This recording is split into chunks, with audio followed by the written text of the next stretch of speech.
Oh, here we go. Yeah, sorry. I was trying to get in the chat. There we go. What's up, everybody? Yo, yo, yo. There's a lot of chat. Hold on. Mel. Hey, what's up? Jennifer, what's going on?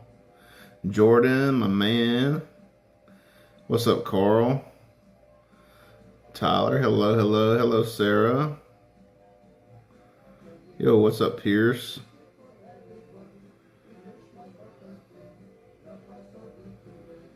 Catching up real quick on what y'all all said. All right. Everybody saying hey, interested to see my breakdown of everything. Chase loves all the spot. Oh yeah, thanks, dude. Yeah, so this is we're in my office, so it's echoey in this room too. And I got a little music in the back, a little Disney music in the background for the little ambiance. I got Figgy behind me here. Shout out to Satisfactual Sign Co. on Instagram and TikTok. Look him up. Literally everything I have here, everything behind me is Derek Collier, Satisfactual Sign Co. Made all of this. Actually, real quick before, here on, let me flip the camera around. My office is a mess, so got the old gimbal out working again. But anyway, all my splash signs.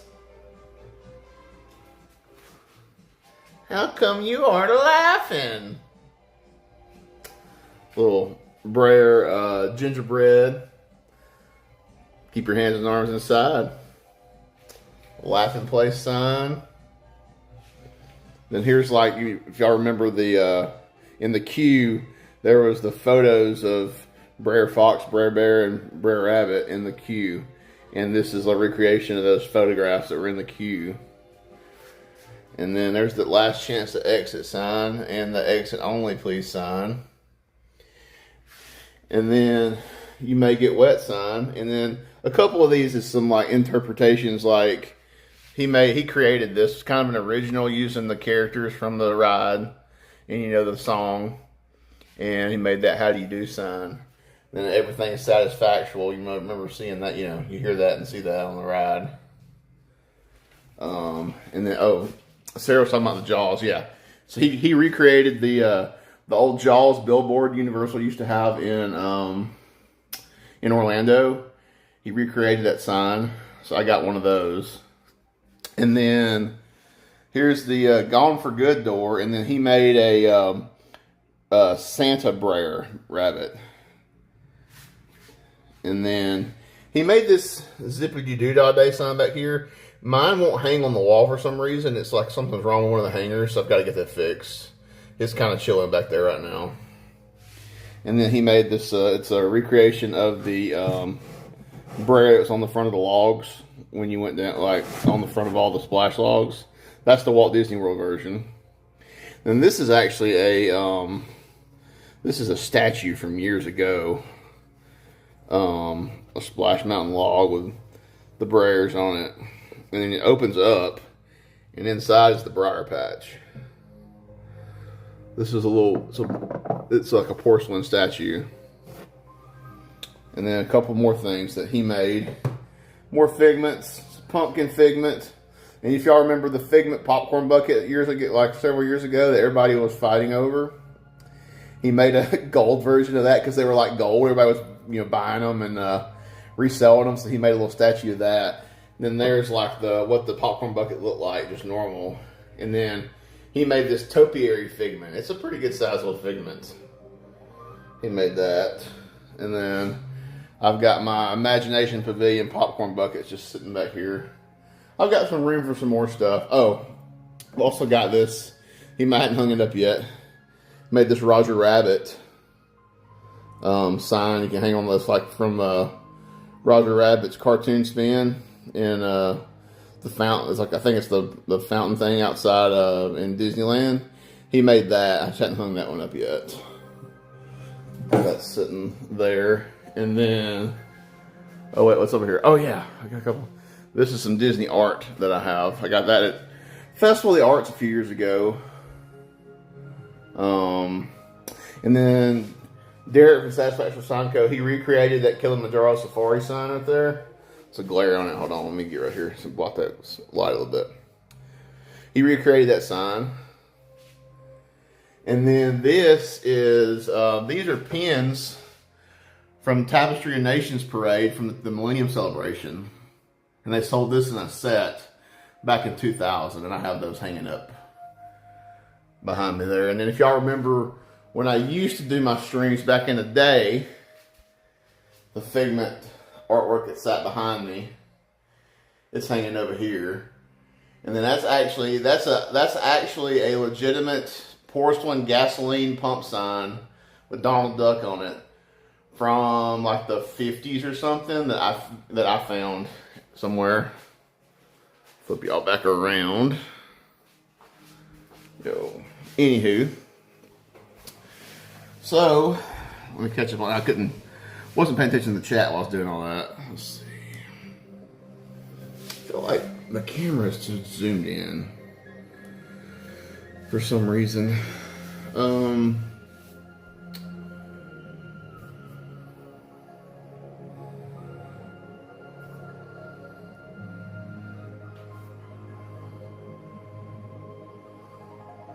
Yep, Pierce. Yeah, that was you. You saw the Jaws. Jordan's going to Epic on Monday. Yeah, we were talking about that earlier. Jordan got his tickets moved up because he bought them for a lot later this year, and he moved them up. So I was telling him that anybody could buy them now. So the Jaws is awesome. Yeah, I miss Jaws. Honestly, Jaws is one of my favorite Universal attractions. I miss that ride. I miss that ride a lot. Jaws, I love Twister. Jaws and Twister both, I love, were great attractions at Universal. I miss those. Those are classic. Carl loves the Big Thunder Arts. This is fire. Sarah loved the splash signs. Thank you, thank you. Jordan, Brer, Goose, and Frog, yep. How do you do? The best of the buckets. Rather have Jaws than Harry Potter, and I love Harry Potter. I get you. You know, I wish they had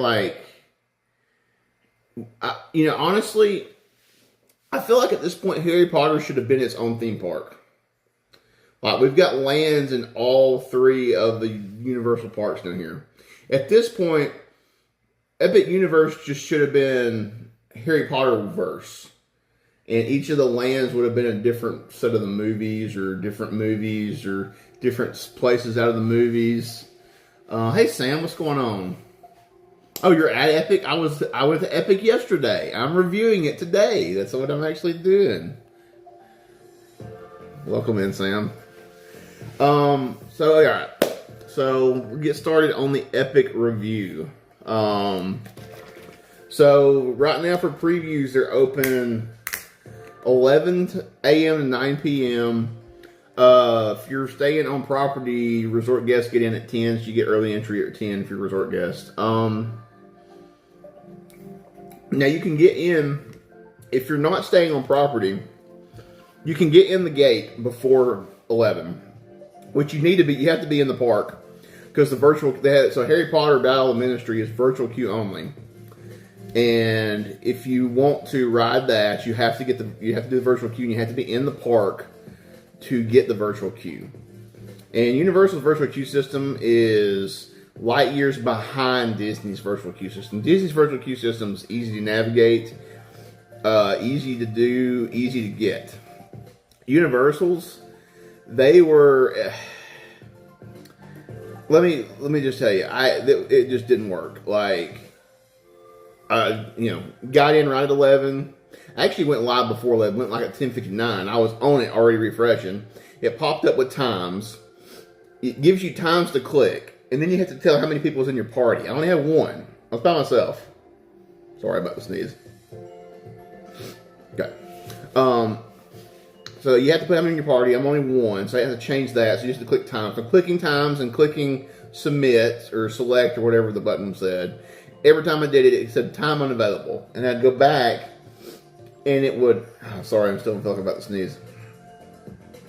And then I'd go back and pick another, and the time would slightly change, so like 10 minutes. It'd move like a 10-minute window, move. You keep clicking and keep saying unavailable, unavailable, unavailable. Just back and forth, unavailable. So I never got the 11 o'clock virtual queue. It was gone. So that already like ruined the mood, and for me, starting off the day. But then if you're not a resort guest, like I feel like this is another problem this is a problem with Epic. So same like with Disney, you can enter like Main Street and the hub, Magic Kingdom, but you can't go into the lands if you don't have the early entry, until park opening. Okay, same thing at Epic, you can't go into the lands, but there was like no line or crowd control. So the crowd was just amassing back towards the front gates of the park. I wanted to walk. I didn't really want to get in the line. I wanted to walk around Celestial Park, which is that center hub area of Epic. And the crowd was so massive, and there was like no way to walk. I wanted to walk around towards the Helios Hotel, and I couldn't walk around that side of the park until the lands opened, because the way the crowd was, I couldn't get around the crowd. So I wanted to explore all the center area leading up to my time to go into one of the lands. So I think Universal needs to work on the crowd control a little bit. Hold on, this is not updating. I don't think it is.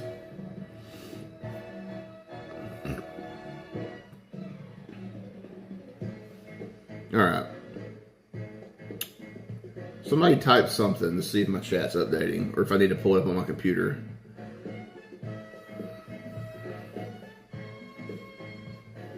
Char check, I'm assuming you meant chat check with that? Okay, so. Alright. Cool, we're good. Alright. It looked like it wasn't updating for some reason. So, anyway, so 11 o'clock hit, everybody's virtual queuing, but the land's open at 11 o'clock too. So not only are you trying to virtual queue, everybody's going in the lands. Well, I just sat down at a table, tried to do the virtual queue. I wasn't going to fight with a crowd trying to go into one of the lands or universes, ever how you want to say it for Epic Universe. Like I said, I did the virtual queue. So I tried for a couple minutes after 11, and then it finally said virtual queue unavailable when it was sold out or whatever for that time slot. So then I decided which land do I want to go to first. So I decided I'd go to Island of Berk, which is How to Train Your Dragon Land. My goal for the morning, I wanted to go in there. I wanted to get us something to eat because I had not ate yet. And it was like 11 o'clock and I had not ate anything yet yesterday morning.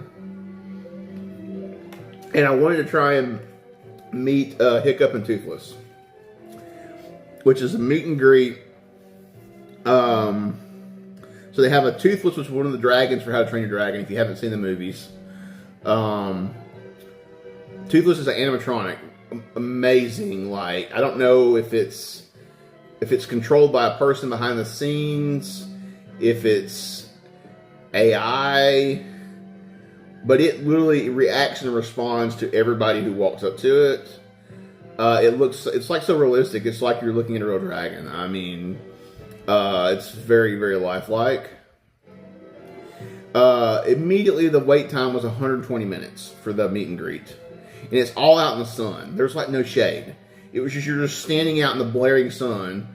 And it was a 2-hour wait. And I'm like, I'm not waiting 2 hours in the sun to do the meet and greet. Well, I kept checking on it during the day. Yeah, 120 minutes, Carl.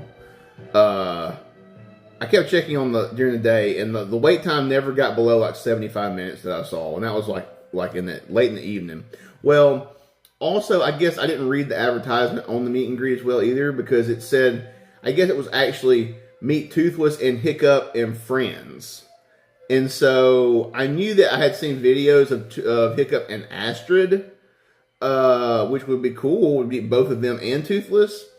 I never saw Hiccup at that meet and greet the whole day. I kept checking all day long.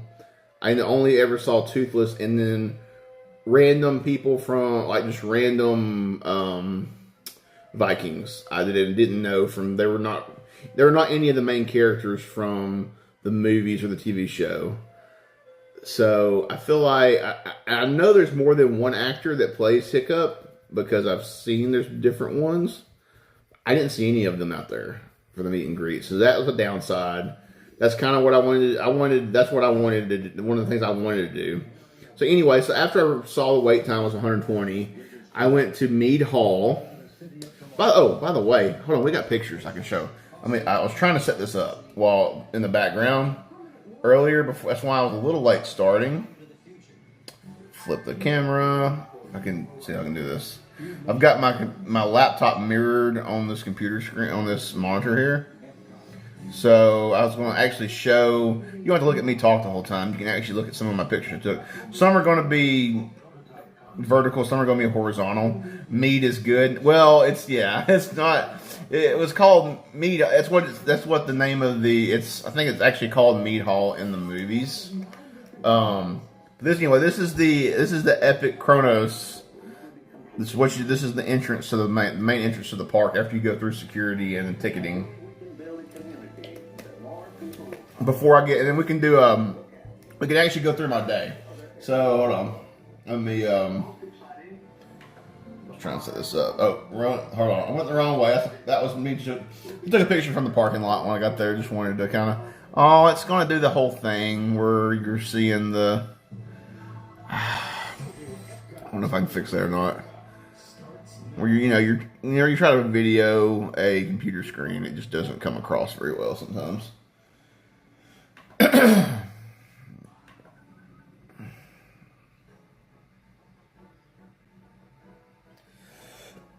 Oh, this is awesome. So none of my videos are going to work. Well, that's cool.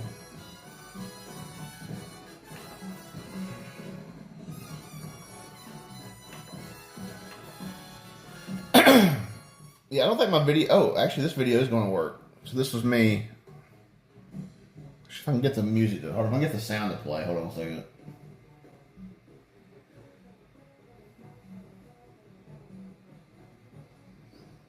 Well, I'm trying. Hold on. This is all the way up. It's definitely not coming... Oh, you know why this... Because it's sending the sound through the HDMI cable to my monitor. My monitor doesn't have speakers.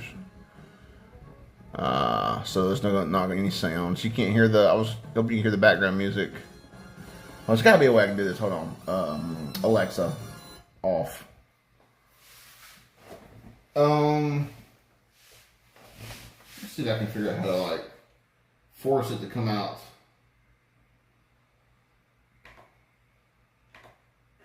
Here we go. All right, I'm gonna back it up now.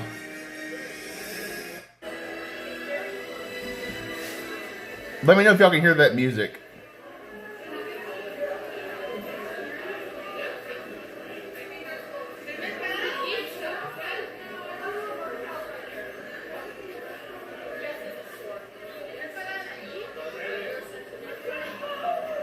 No, a lot of it's people talking, obviously, right now.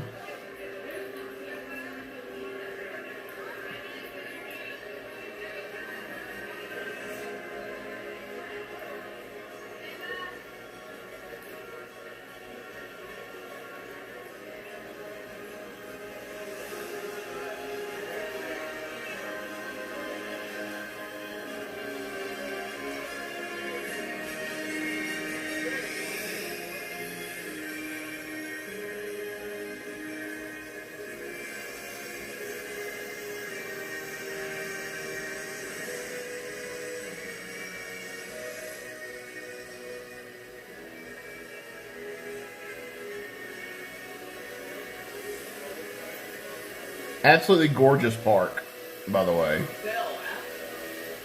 No Potter Hotel, no. Helios does fit well. Helios does well in the background, I agree. Hey, Simba 2, welcome in.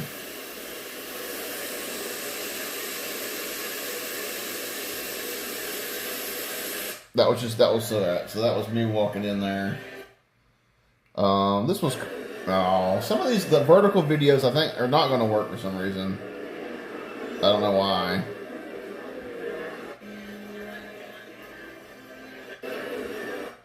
Anywho, this is like some artwork. It was on one of the walls in like one of the rooms in the area of the Celestial Park. This is pretty cool. I liked it a lot. I thought it was really cool. All right, so now this is when, like I said, my day started off. Went to Burke, Isle of Burke. So, this land, like, literally you feel like you're looking at the movies. You're gonna hear me cracking a cold one. It's a cold Coca-Cola, Coke Zero. But yeah, Isle of Burke, super cool land.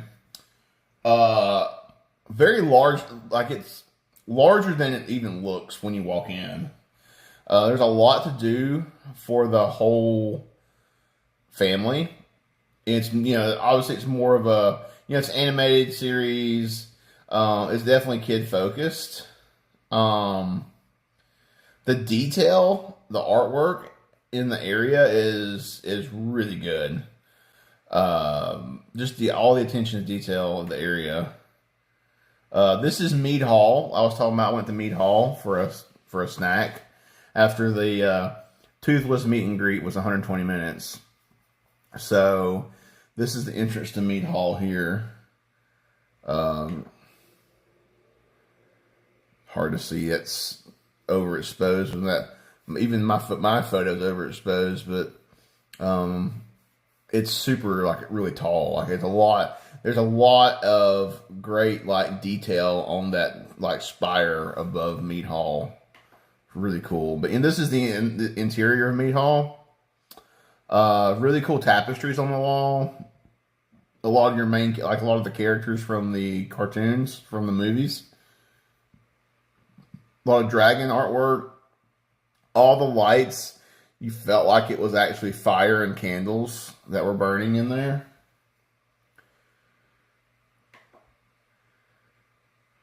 I said really immersive, really great theming. Honestly, this is what you used to expect this out of Disney. Like when Disney did theming, this is the kind of theming that you expected from Disney, and Universal has definitely gotten there. Now I'm not saying Universal's perfect. They got some things they need to work on. But the theming is really cool. They have Coke Freestyle machines in all of the quick service restaurants and areas. And I don't think I have it in here with me. But so one thing that Universal does that Disney does not do, you can buy a refillable mug for the day for like $18, $19, and you can get a password discount on it too. And you can get refill it at the freestyle machines. Yeah, exactly. When Disney did theming, yes, they actually, because everything now looks like it's out of the Marriott and Apple store.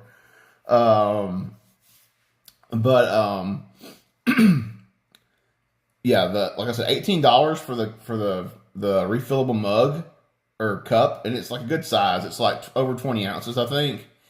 And I used it all day long. Honestly, got my money's worth out of that thing because anytime I ordered food the rest of the day, I did not have to order another drink. Water's free at all the freestyle machines too, so you can fill up your mugs with water if you have your refillable water jugs, which is really nice. Honestly, they beat Disney on that because you can walk into any quick service at Universal, and if you can refill your water cups, your personal water cups with water out of any of these machines, and you don't have to. Yeah, 4 refills is breaking even. Yeah, actually not even 4 because drinks are almost like right at $5. I don't even think 4 you're breaking even. I think 3.5 you break even. Right. Hey, Sophia's here. But I'm still not too sure. Looks really immersive. Still not too sure about its attractions. Okay, yeah, we'll get to. Don't worry, we're going to get to all that. I mean, like I said, this is going to be from my personal opinion and my experience, and and so everybody's experience is going to vary. Here's some close-ups of some of the tapestries. So then those are some of the main characters, and they're dragons from How to Train Your Dragon. That's Astrid on that one.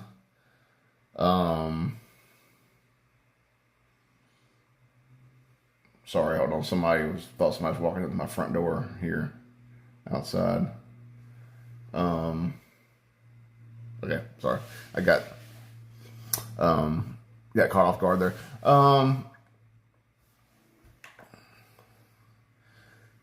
And that's Toothless, the Hiccup's dragon that they had the meet and greet for. And this tapestry is actually based on the third movie. If you've watched How to Train Your Dragon, this is based on the third movie. So I know some people haven't seen the movies. Jordan, we were actually talking about this earlier. I was telling him he should at least watch them, like 1 and 2 before going. Like honestly, if you're going to go to Epic, I would say watch 1 and 2, How to Train Your Dragon, before you go, just so you can kind of like know some of the characters, know what's going on. Honestly, they have a 6-season cartoon series that was on TV for a while. It's really good. I watched it about a month ago. I binge watched it. It was great. The series takes place between 1 and 2. It actually ties into 2 a lot. Like a lot of what happens in the TV series directly ties into what happens in the second movie. Which I wish I had known that before I watched 1 and 2 together. And then I would have watched 1 and watched the series and then watched 2. But yeah, they're really great. Honestly, great. It's a great animated movie series. Some more detail. And Mia's taking. So here, hold on. We'll go back. So this was wait times yesterday. I took a screenshot of these. I don't know if you can you can see it or not, but this was at 11. This is 20 minutes after the park officially opened yesterday.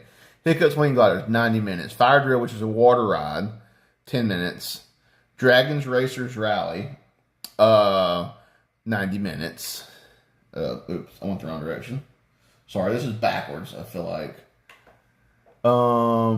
Stardust Racers, 90 minutes. Mario Kart, 95 minutes. Yoshi, delayed. Minecart Madness, 105. Crystal River, 45, which is not bad. Monster Exchange, 90 minutes. And then Battle with the Ministry, which is virtual queue only, didn't open until 5:45 last night. It was down the whole day. And they told me they only have 4 functioning ride vehicles at the current moment in time. So that's definitely a problem that they need to, I guess, hopefully they rectify that before the park officially opens. Or there's going to be a lot of unhappy people that won't be able to ride that ride.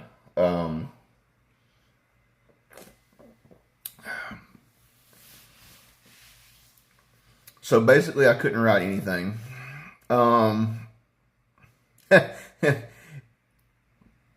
Yeah, I don't know what you mean by that, but it was definitely very busy. If you mean just by the wait times being high, yes. We're going to get to my personal experience, me being a larger individual, and I'm going to go over my personal experience with the rides. Kind of like as we go through the lands, I'm just going to go through it. 30 minutes is your max. Okay. I am right there with you. That is my max as well. If it's longer than 30 minutes, I don't want to stand there. I get you. My anxiety gets way out of hand if I'm standing there longer than 30 minutes. I can't. This was a really cool. I liked this little tapestry they had up there in there. At Mead Hall. This one was really. I liked the artwork. That was really cool, and that ties in a lot of everything from the movies and the show. And I love the sheep. The sheep play a role in the movie. So in the show, I like this. The sheep's cool. This was an animatronic. Actually, when you came out of Mead Hall, like right across at one of the other buildings, I can't remember. This was a shop. This building was a shop that it's on top of. I don't remember the name of it. That's an animatronic dragon. I think I have a video. 1 second. I think I took it horizontal, so it should play.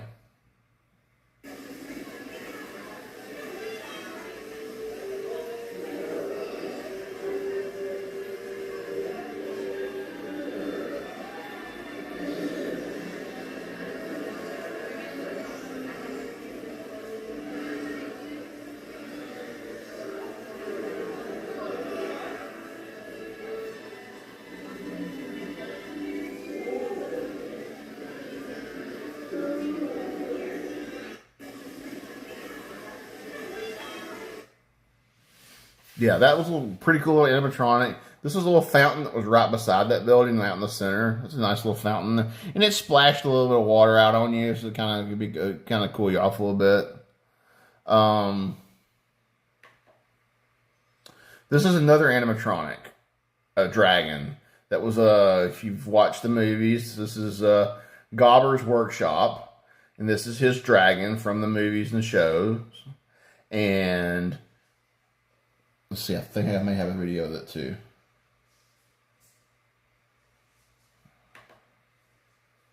I do.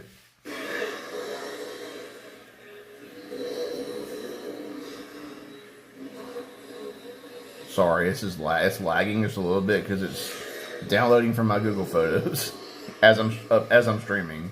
So it's kind of the dragon's asleep.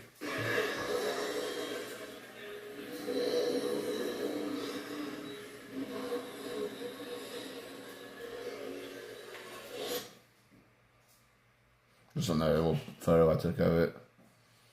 Super detailed, like these really, really great theming, like the whole area. The workshop was super cool themed. So this is a stage show in the area called the Untrainable Dragon. You couldn't video or photograph, or well, no, is it this one? I can't remember if you could video. Actually, I think I may have took some photos and stuff in this one. Okay, before we get to this, because before this, I had tried to ride Hiccup's wing gliders, and so they have test seats, and have test seats for all the rides, all the attractions that have like restraints. They have test seats before you go into the queue, which is nice. They're outside the queue, and they're not like you go through the queue and then you get to the test seat. So me being a bigger person, I couldn't ride Hiccup's wing gliders. I wasn't close to fitting. I would have to lose a lot of weight, I'm pretty sure, to fit on that coaster. And I don't get it because like I said, I can ride Expedition Everest. I can ride Rock and Roller Coaster. I can ride whatever other, Seven Dwarfs Mine Train. I can ride Slinky Dog. I can ride all the coasters at Disney, and those are very different coasters of various intensities. I don't understand how hard it is to make restraints that are more accommodating for bigger people. I know that's like because the higher the thrill, the better the tighter the restraints have to be, and they don't make it for bigger people. And I get that, but like even Tron, they made Tron with an accessible seat in the back, so that people who can't physically get onto the light cycles, or just can't fit on the light cycles, can ride the accessible car on the back. Now you have to wait longer for it because there's not one on every single ride vehicle. But at least you're able to experience Tron from any of, you're able to experience Tron. So that was my experience with Hiccup's wing gliders, which is, it's going to be a recurring theme for the coasters at Epic Universe. So if you're a larger person, I'm going to definitely I would say, and I think there's some videos out there, of people who have just gone and to do content that it's bigger people, and show the test seats, and if they fit in the test seats, and what the test seats look like. I would recommend going and looking for that information if you want to go to Epic, but you aren't sure if you're going to fit on the attractions. Hate how the test seats are on display to the public. There should be a wall in front of them. I agree. I think Matt's your name, right? Yes, Matt. Sorry, I'm horrible with people's names. I think everybody was calling you Matt earlier. I'm going to scroll back and make sure because I don't want to call you. Yes, your name was Matt. Haha. Okay. Yes, Matt. I hate how they're right in front of everybody. And like the one for Hiccup's wing gliders is right where the entrance to Express and Standby are, and where the cast member or team member, excuse me, Universal's team member, the team member sitting there scanning people in Express. You got all the people coming in. You're trying to get your big self into the test seat to see if you fit, and it's already it's embarrassing. I also, yes, it's my fault that I'm a bigger person. I'm not gonna place blame somewhere else. Nobody else made me big. I made myself big.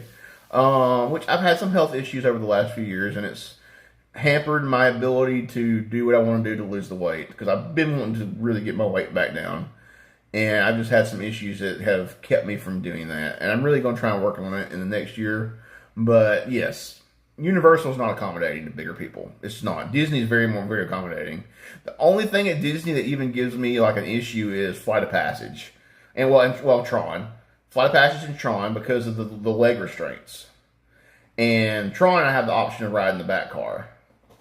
Flight of Passage, I don't. Honestly, though, I don't want to wait on Flight of Passage anyway. So unless I'm rope dropping that park, I really don't, whatever.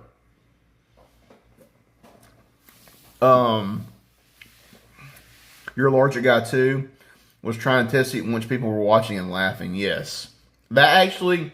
I will say that nobody laughed at me yesterday when I tried the test seats, because I'm very conscientious of that too, and it really gets you down on yourself, especially if you're there by yourself. You don't have any friends with you. Like, I was there by myself yesterday, had nobody with me. It's just me doing my own thing, and yes, it definitely gets you down. This was the entrance. Like, above this, you can't see, but, like, the building is painted that, like, go-away sky blue color to try and blend in with the sky, because it's a pretty big show building right there. The bad part is you can see the show building stands out. Now, that's one thing that them and Disney, that's what they do now, apparently. The show buildings are just right there. Hey, here's the show building. We're just going to paint it blue and hope you don't care. I really wish you could just... throw some kind of like fake foliage trees. Like, just put make fake wooden painted trees or something to where you don't really see, I don't know, something where you don't, it's just not as noticeable. And now they got the 5G cell towers that look like giant cedar trees now. So at least those you don't really notice. Oh, it's a cell phone tower. Pierce, yeah, that's right. I met you, Pierce. Yeah. Pierce is a larger guy. Pierce gets it too, I mean, hey, but you can ride, Pierce, you can go ride everything pretty much at Disney if you want to, outside of, maybe one or two things, but Universal, you can't really ride anything. I did take a few things inside, okay. Probably wouldn't, I don't know if I was supposed to do or not, but I did take some stuff inside. I have no idea if I was supposed to. So I may get in trouble for this. This stream may get struck down. Oh, no. I'll just show the pictures. I'm not going to show any video, just in case. I can't remember if we were supposed to film the shows or not. I just took a couple of small clips. Now, the Harry Potter stage show, they were very, very adamant that you could not film or take any photographs. They were, yelling at, 20, 30 times when you got into the theater. This, I didn't really hear anybody saying anything, but I'm just going to only show pictures. That was a little blurry because it was action. But one of the dragons came out, the Stormfly, Asher's dragon. The stage show had some technical difficulties. So they had to stop in the middle, but they started it back up, which was nice. Very great quality. They had these drummers. They had these actual drummers up here, and they were drumming beats to the beats of the music that was playing. Honestly, you could feel those drums inside. You could feel the vibration. You could feel it as they were hitting those drums, and that really helped with the immersion. There's a nice good little close up. And they have another dragon. I don't know, this dragon didn't have. This is the untrainable dragons. This is the story was based on. This dragon couldn't be trained. You worried about trying rocking, dude? Pierce, I'm telling you, man, rocking, because it's the over the head restraint. The only thing rocking, the worst part for me for rocking roller coaster is getting in and out of the ride vehicle. because of those overhead restraints, when they're up, they're kind of sort of in your way. So you're trying to have to kind of like step around the overhead restraint and step down into the car. And then once you sit down in the seat, I mean, as long as that thing starts, as long as the overhead restraint starts clicking, if it's clicking, then you're pretty much you're golden, because it's locking you in place. Those old school overhead restraints were pretty much made for, like, you know, lots of body sizes could fit in those. But yeah, so this is the Untrainable Dragon. This is what the stage show is about. Like, can this dragon be trained? Yada yada yada. I'm not going to show you videos, but a lot of fog and strobe effects. If you have issues with fog and strobe, there are a lot of fog and strobe in both shows.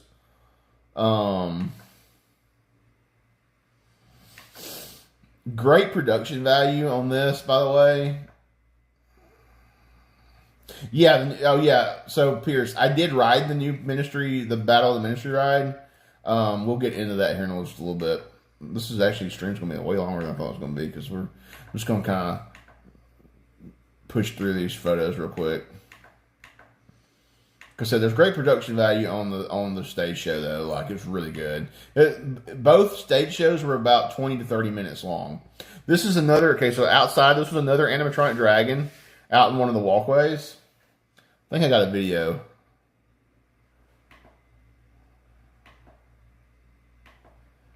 Yeah.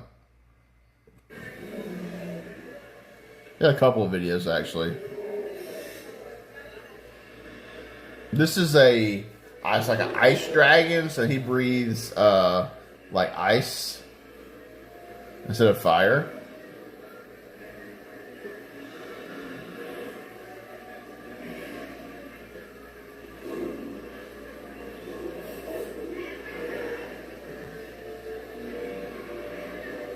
Once I'm answering a text real quick.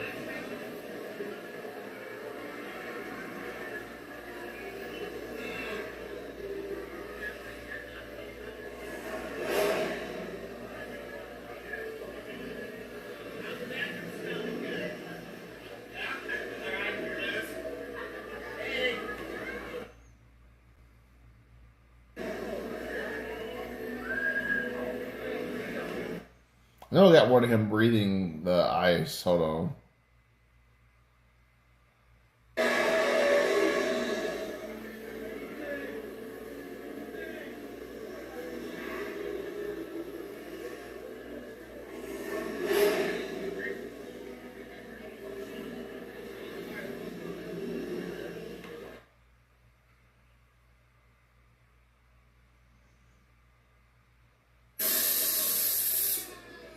I caught the tail end of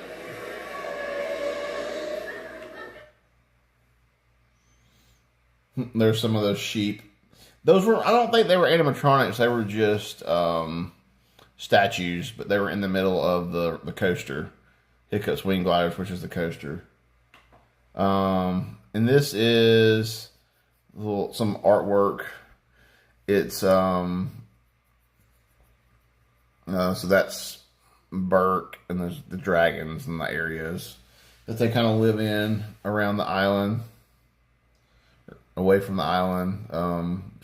It makes more sense if you watch the shows and the movies in the show. All right, so my next area is that I went to after that. I went over to the Potterlands, which is Paris, 1920s Paris. So great theming. Everything's in French. The theming is great. You know, you feel like you're there. So that's like the metro, like the subway system thing, I think. I think it was 1920s Paris. Pretty sure it was right. The arch, super cool. Walking under, like, the scale, the scale is big. Like, everything, like, they scaled this land, like, you feel truly immersed in this land. Like, once you get inside, you can't see out into any of the rest of the park.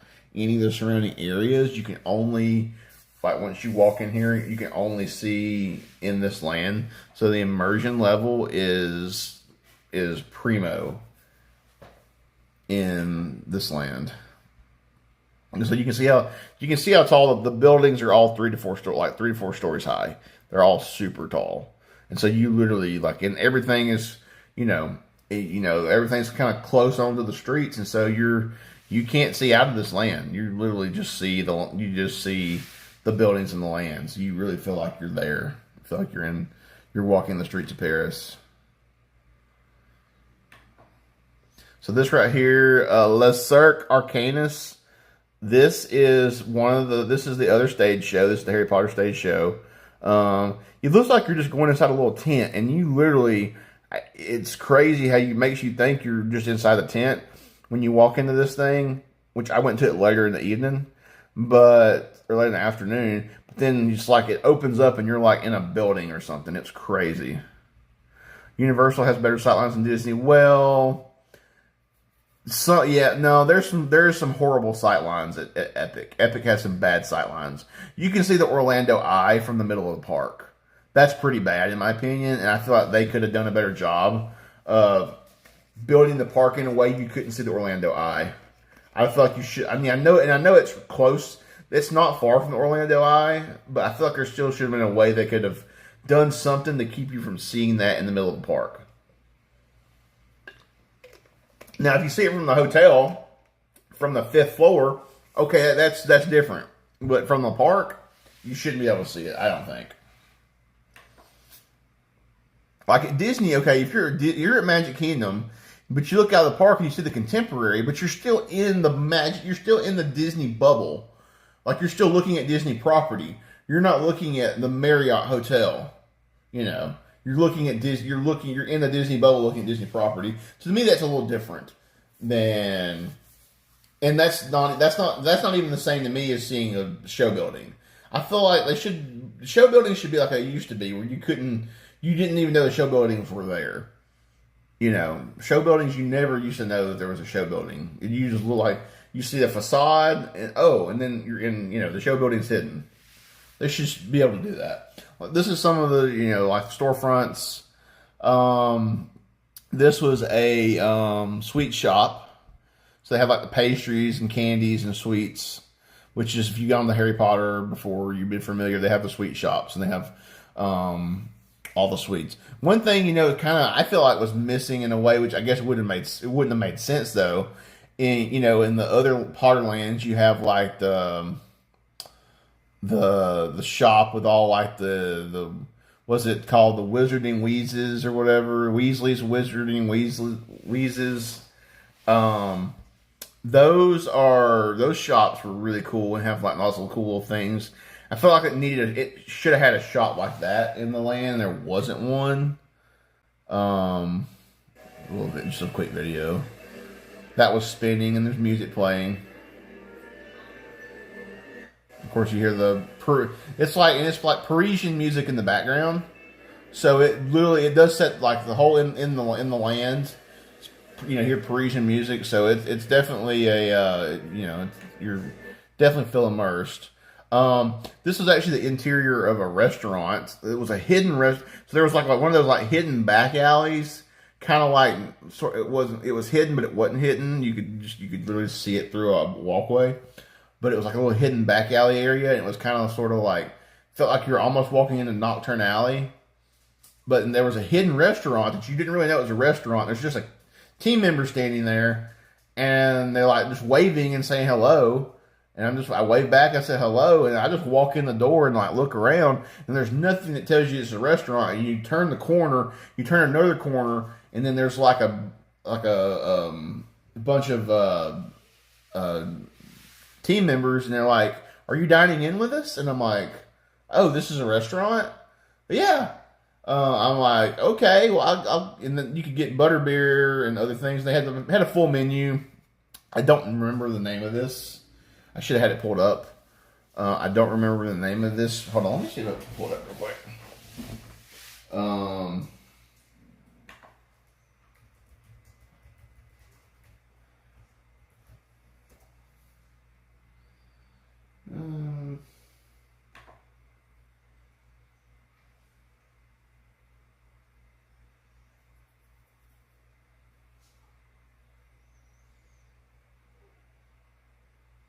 course, it's on the app on my phone. But,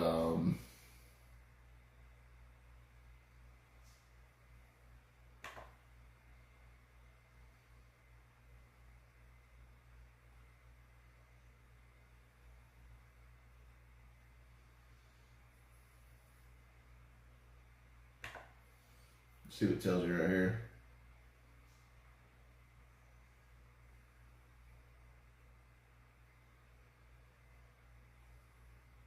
Oh, right here. That's Le Goblet Noir. A time-worn haunt for dark witches and wizards to escape the prying eyes of the Paris ministry. So that's where that picture was taken at. Right here. Theming was great inside of here. Really cool. It had that like old world, like old timey feel. You know, the dark woods. Everything. Chandelier light fixtures and sconces, and the wood paneling ceiling. Then there's one area, and it had which was just like wine bottles hanging from the wall, which was interesting. Which you are in Paris, that kind of sort of makes sense. This like dark room, and dude, it had cobwebs hanging off of the. I mean, like I said, the theming was great. Theming was up there. This is like to me, this is like Tower of Terror level theming. And if anybody's been in the Tower of Terror in the lobby, the theming is just spot on, 100%. And that's what you got in here. I mean, it's really, really great. It's a cool grandfather clock. I think it even had the proper time. I think it was actually working and the time was right, which is crazy.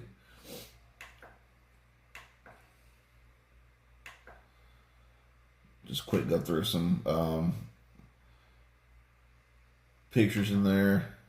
All right, we're back out. This is one of the little alleyways. There's the signs for the restroom. They had she had her witch's hat on. Had like a little witch's hats on or whatever. I don't know. This is a storefront here. This is the French version of Ollivanders. So this is the French wand shop. It's not Ollivanders. It's I don't remember the name of it off the top of my head. I didn't take any pictures in there, but I did buy a new one. Oh, while we're here, I bought a new one. So they have these new. So they have these new Generation 2 wands, that have haptic feedback. So they have lights and sound. Not sound. Lights and vibration. When you're doing the spells.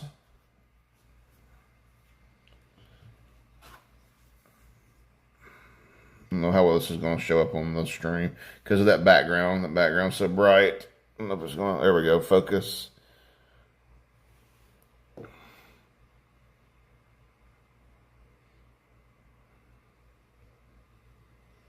But the tip and stuff lights up when you're doing the spells, and the wand vibrates when you're doing the spells in the land. And they said it also carries over to the Universal and Islands of Adventure theme parks, both that it works in. So, and then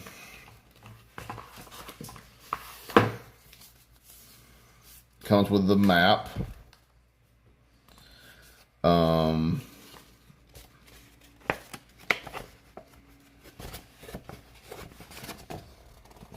It's got your map of the spell locations for the new area, Ministry of Magic area.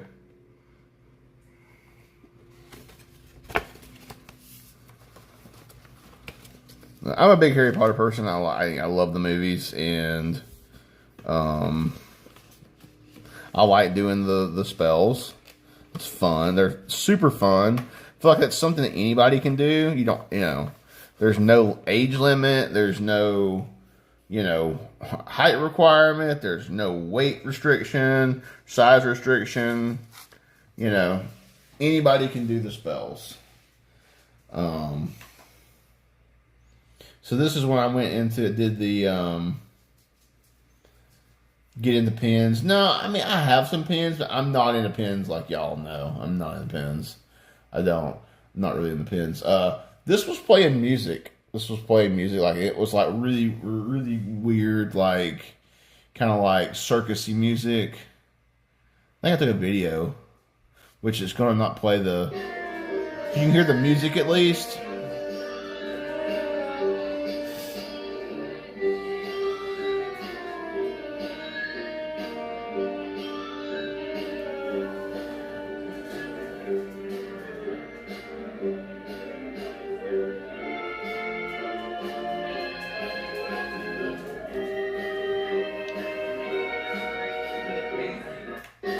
That's a little snippet of the music. But they had like oddity stuff in the queue, like you was really going to like one of those like crazy circus things where it's like you see all the so all the oddities and stuff. And then there's a picture I took out of the Grand Helios Hotel. This is after I came out of the land. So like I said, I went like did some shopping, got a snack, got some butterbeer. Did the stage show. The stage show was, like I said, there's no photos or video at all once you got inside. Stage show was next level amazing, and they did things in that stage show that happened like you're just like you're left wondering, what did you just see? You don't understand how they did what they did. I don't know, you know what I'm saying? And like there was items that like seemingly floated in, and you're thinking, oh, they're on a wire, right? They're probably on they're attached to a string or a hook or something. But then the person grabs the item and starts doing, like, walks with it over to like a desk and puts it down on a desk. And then you're thinking, oh, well, that's cool. I guess I just unhooked it from the wire. But then that desk they put it on folded out of nowhere. Like the desk was not there. It was unfolded and became a desk. This is all like magic happening. And then they set the item on, this person sets the item on the desk. It's like a suitcase thing or whatever. And they open the suitcase, okay? And then a person in a costume crawls out of the suitcase. Now, how did all that happen? I don't know. But like I said, the desk was not there. Then the desk was there. And then they put the suitcase on the desk. And then a person climbs out of the suitcase. So, in my head, do I know how it happened? Probably. But it still blew my mind to see it happen. Okay? You know what I'm saying? This was the pre-show. This wasn't even the show. There was a pre-show once you got in there. There was a 10-minute pre-show, I think. Yeah, I think it was 10 minutes. Yeah, and they're doing all this like crazy magical type stuff in the pre-show. And then you go watch the show. And the show is like, dude, the production value and the sets and what they did in the show, that was that was an amazing show. And I don't know how anybody couldn't like it. If anybody didn't like it, I don't know. I thought it was great. I'd definitely go watch it again. Highly recommend. That's the Harry Potter Stage Show. Highly recommended.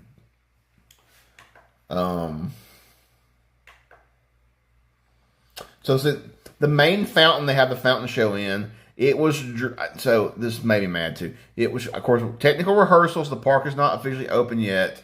The fountain was drained. There was a man standing right there.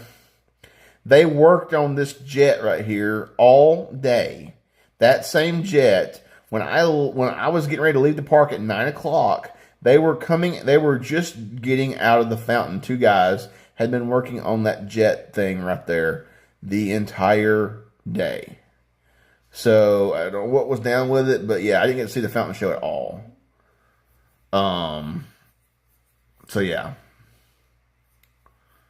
So that's what that I really wanted to see the fountain show.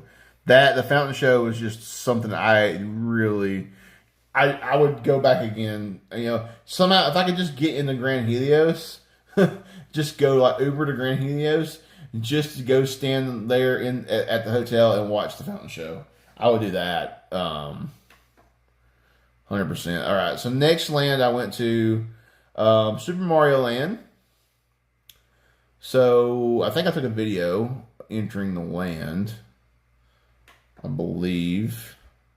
Oh no, did I take a vertical video instead of a horizontal video? Shoot, I sure did. I took a vertical video. No! Y'all can't see it on the computer. Man.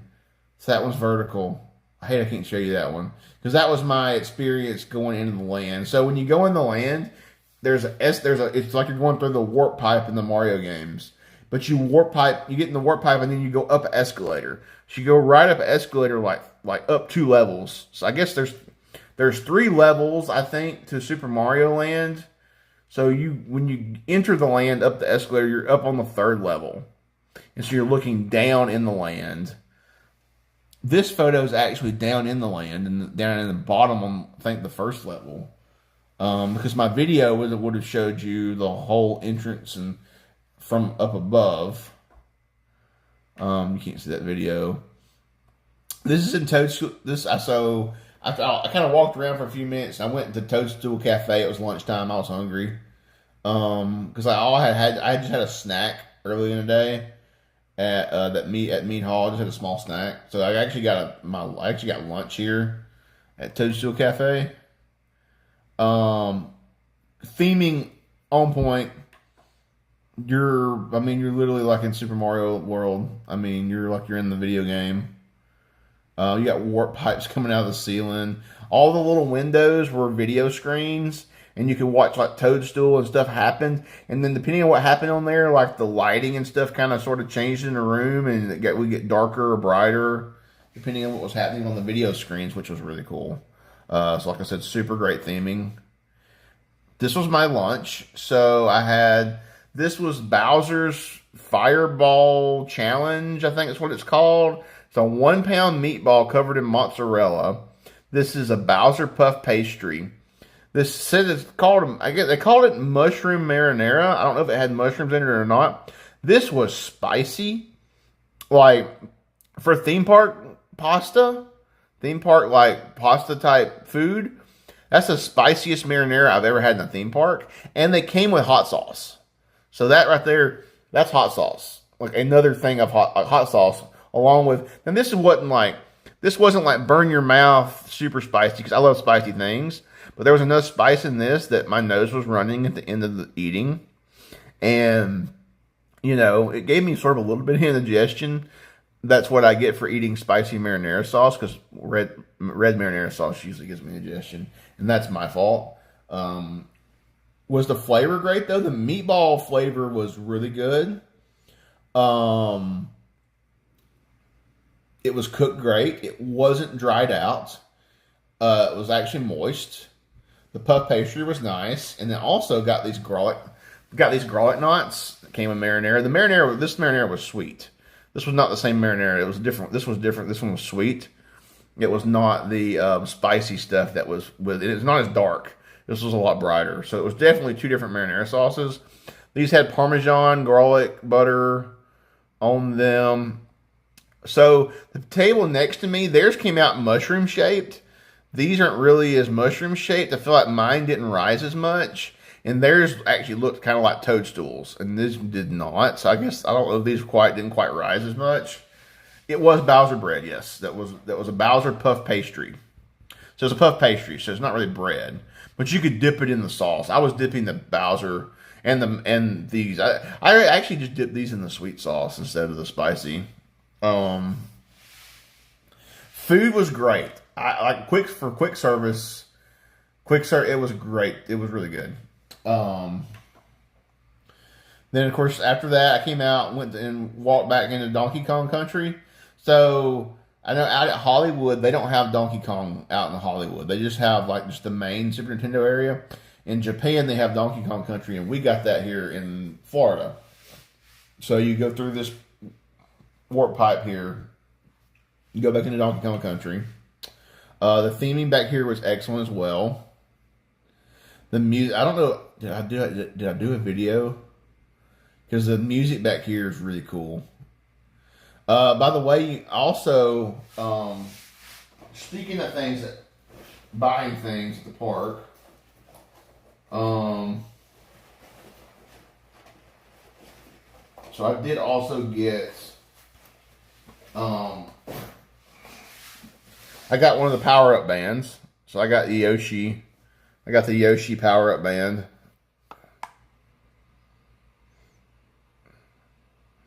To play the games, like where you hit the, of course it says Super Nintendo, Yoshi Super Nintendo World on the back.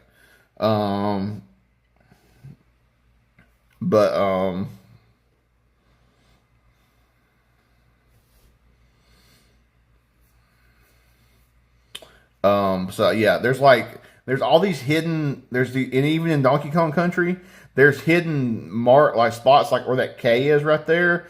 There was a little like DK symbol on the thing, and you touched your band to it, and you acquired this K in your. So the band links to your app. There's Play Universal. It is a slap bracelet, yes. Yeah, it's a slap. Yeah, it is actually a slap bracelet. So, yep.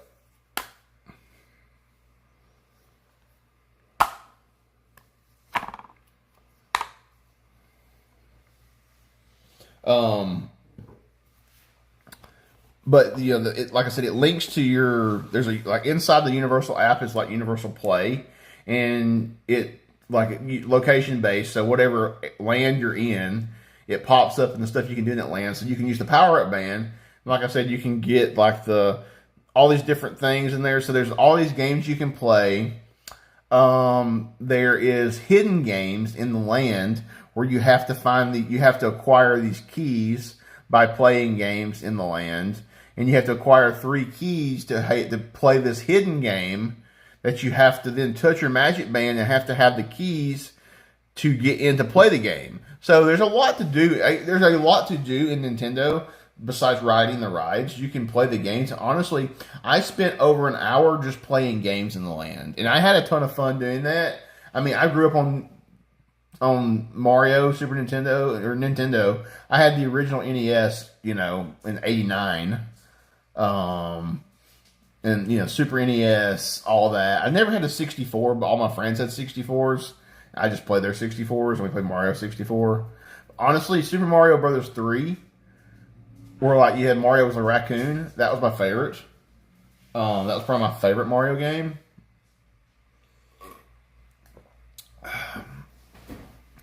But, so the theming in the area was great. Funky's Flying By, for anybody that remembers, like Donkey Kong, Diddy Kong. Funky's Flying By, that was in the games. That was cool. That was a little shop that was back in the Donkey Kong area. Now, see, this is like a show. This was not even a show building. This is just like see, you can see this is actually real clouds and sky up here. And look, they did this little thing to make it look like there's real trees and stuff here. When that's actually covering up part of the show building stuff back here. So this is how you should do theming. Look, they did this, and so it covers up, and you can't see there's show buildings behind back there. So it looks like you're in a little forested area, and there's the temple over here and stuff.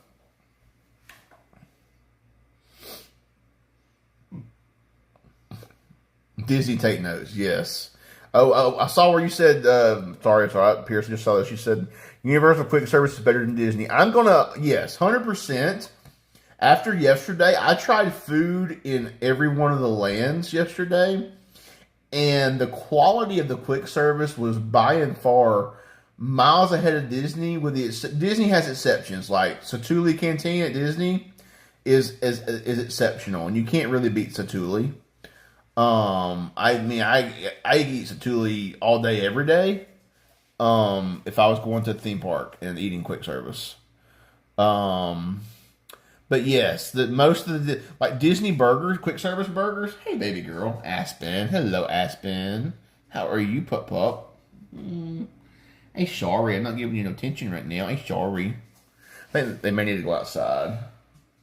Might have to go step away for a second, take the dogs outside. Guess actually y'all are on the gimbal. I can just take you with me. My house is a wreck though, so I don't want to show you my house. I need to clean. Yeah, there's like this is about where you're walking back to Minecart Madness is back there. You go in the temple back there. Super cool area though. The theming is just so good back here. Yes, Disney does need to step up their game on the quick service food for sure. You won't be able to watch those because they're vertical videos. Bubbly Barrel, this is cool. This is a little, you get like a little quick service back there. They had a little, you could get like some like banana flavored. It was like banana flavored, frozen drinks and stuff. Their line was kind of long. I didn't get anything from there, but it looked pretty cool. Heard ABC is quite good. ABC, I haven't eaten ABC in a long time. I don't know if it's still good or not. Oh, here's a nice little nice widescreen. Back out in the main area, Bowser's Castle. So the Mario Kart Challenge is in Bowser's Castle. So that's the Mario Kart ride. I did the test seat for Mario Kart. I didn't really fit in it. Yoshi had so the Yoshi ride, which is a glorified people mover ride. It's an omni mover, slow moving people mover ride, but the restraints act like you're riding a thrill coaster. It's like super tight restraints, super small seats. I couldn't hardly get my hips into the seat. I mean, I'm not super wide at my hips. I could barely get into those seats. So yeah, I didn't ride those. Either one of those. I mean, so the Yoshi ride, I actually could, the restraint, I could pull the restraint down and get the green light, but the seat was so tight and uncomfortable, I didn't want to sit in that ride for how long I was going to be on that attraction riding very slowly. So I chose not to ride Yoshi because of how tight and uncomfortable the seat was. So I didn't ride that one. This Peach's Castle over here. To the left is a Peach meet and greet. I don't know if I got a picture of that or not. Wait. I took a horizontal video. Hold on a second. Go back. So Peach was meeting.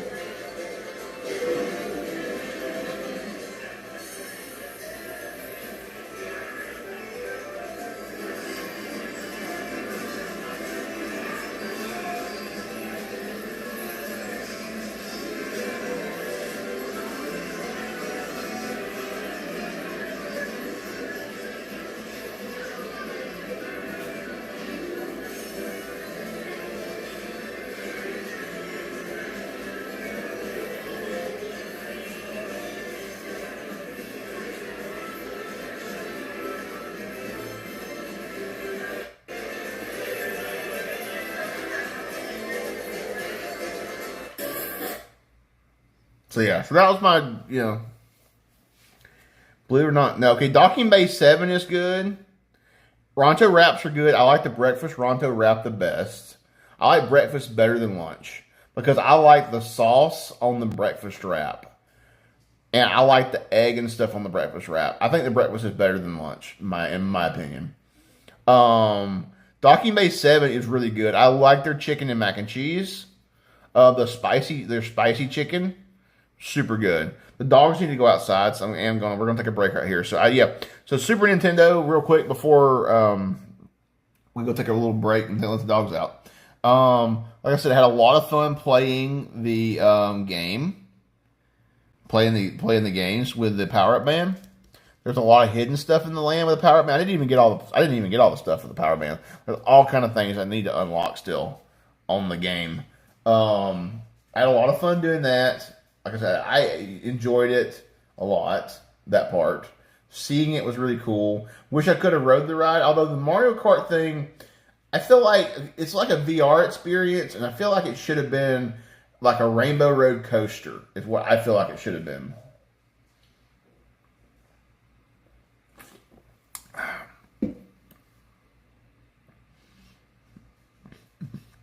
Ronto wrap slaps. Yes, it does, Jordan. Pierce. When I'm at studios, I don't eat much. Rather eat the hotel. I understand. Studios is weird. Like, and the quick service at studios for the most part, outside of like now the one in Toy Story Land, it's great. I like Woody's Lunchbox. I like their quick service. Docking Bay 7 is good, and Galaxy's Edge.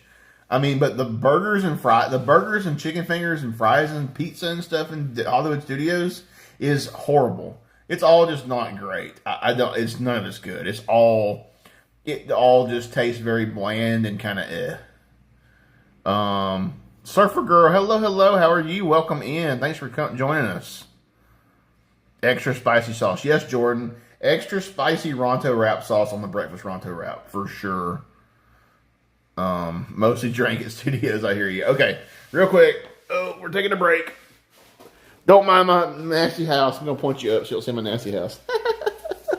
The dogs need to go outside. Oh, you can see. I don't know if anybody ever seen. This is one of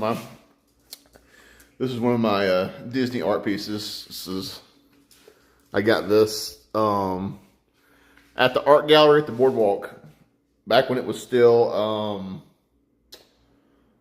whatchamacallit, before it changed names. It's Promenade Art Gallery now, but it's used to be how are you celebrating them? What's tomorrow? Going to studios, just doing a marathon. What do you mean going to studios? What's up, Lindsay? Welcome in.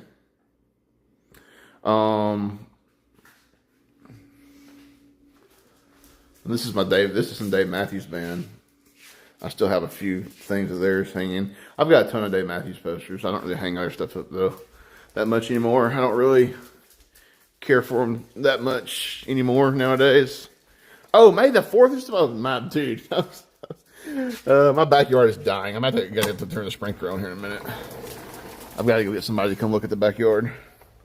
It's like I'm watering it and nothing's happening. Although they had us on water restrictions here because it hasn't rained in a while. So we hadn't been able to water the yards. You can see the pond back there is like almost dry. We need some rain. It's been super dry down here.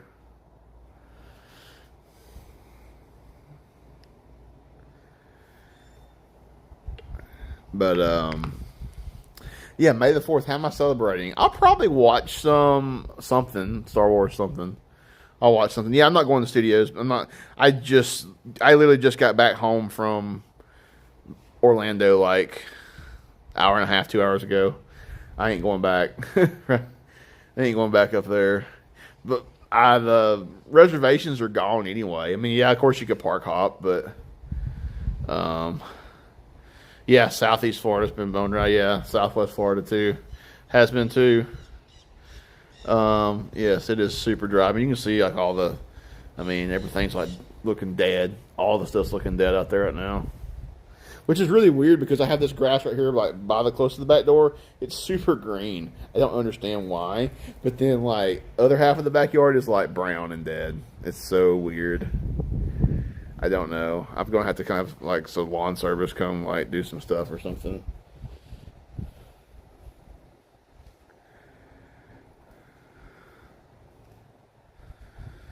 I thought y'all needed to potty, girls. You haven't pottied yet. Go potty. You just wanted to come out and play. You wanted my attention. That's okay. They just wanted attention. Here's Dakota. Say hey, Dakota. Dakota, say hey. Say hey. Come on. You gonna talk? You gonna talk? No? Camera shy? That's Aspen over there. She likes to sunbathe. She probably wants to sunbathe. Do you? Are you wanting to sunbathe? I can leave you out here. But I'm about to go turn the sprinkler on so you're not going to want to get wet. Because they just turned our water back on for the sprinklers. So our sprinklers are on like a separate system from our water. But they run out of the ponds. The sprinklers are pumped out of these ponds. So they turn them on and off depending on the water levels. So, all right. Are you going to go potty? You don't know? You don't know? You don't know? Alright, I'm gonna turn the sprinkler on. Y'all are. Oh. Okay, so you just really just wanted to come out and go, just go outside. Yeah, well, Pierce, every time I come to town, Jordan's always away working every time I come to town.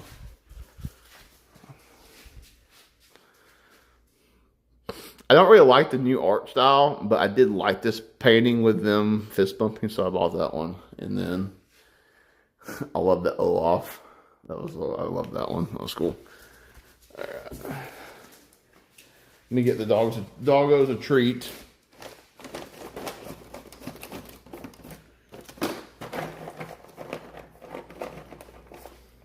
Okay, you sit. Sit. Thank you. You too. Sit. Thank you. Okay. All right. Real quick, I'm going to go turn my sprinkler on really quick.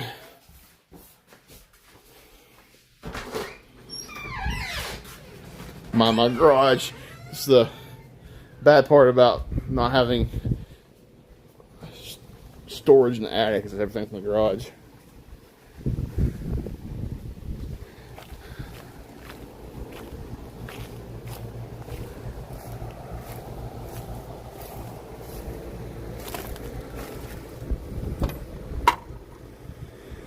Okay, how do I turn this on again? I can't remember.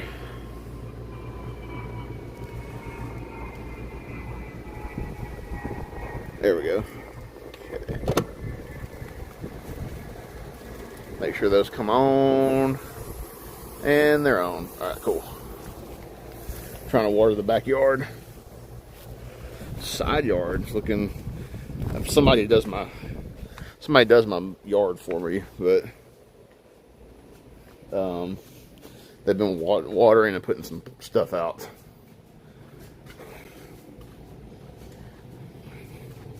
My kayak. Anybody needs a broken refrigerator? I got a broken refrigerator over there.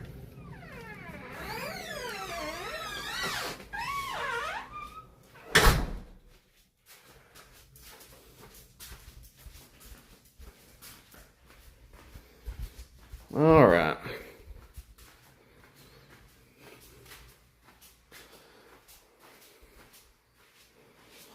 Back to the office. I think I'm about to go hit the little streamers room here in a second.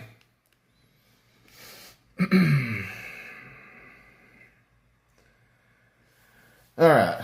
So, did Super Nintendo, came out. Back to the center of the park. So there's 3 sections of fountains. 2 of the sections, the smaller sections, this is the Atlantic restaurant right here. Oh, sorry. Atlantic restaurant right there. There's fountains around it. These fountains were going. And they're nice and they do move and stuff. I just really wanted to see the big fountain show though.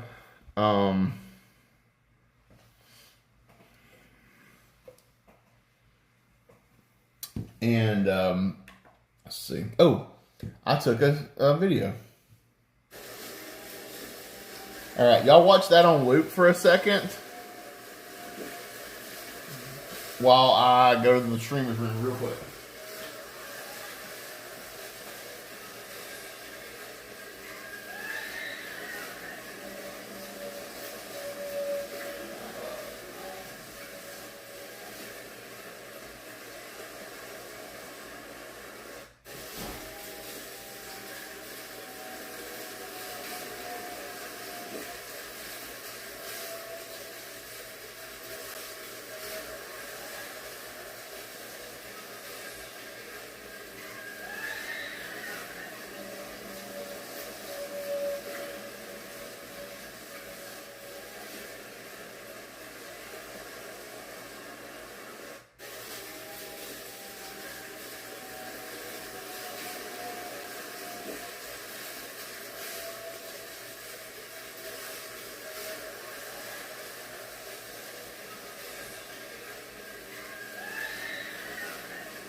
I'm back.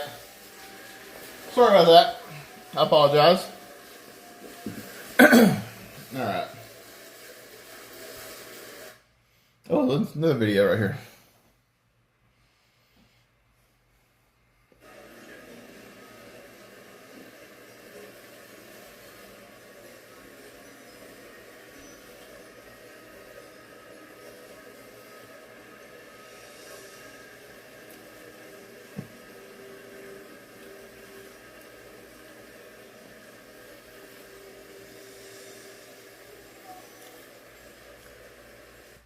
So there you go. That's a couple of small videos of the smaller fountain sections.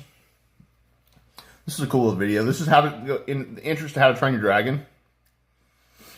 This was cool. I didn't even notice this when I first got to the park earlier that day.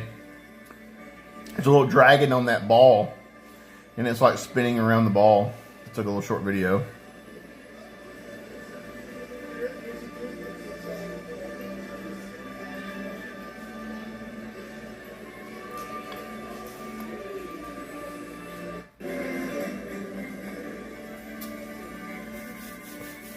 Yes, Disney Book Service is garbage.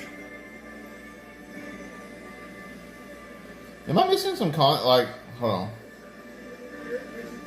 feel like I'm missing some chat for some reason. Like I only see Pierce. I don't see anybody else. It's like Pierce is talking to somebody, but I don't see any other chat. Weird. So I went back to the Burke area once again, like later. Check to see if I can do the toothless meet and greet and a few other odds and ends. These were animatronic. These I didn't notice them the first time I went through the land. See, so I went back in the land and I noticed things I didn't see the first time. These were cute. These were little baby dragons. And they're animatronics. I took a little video.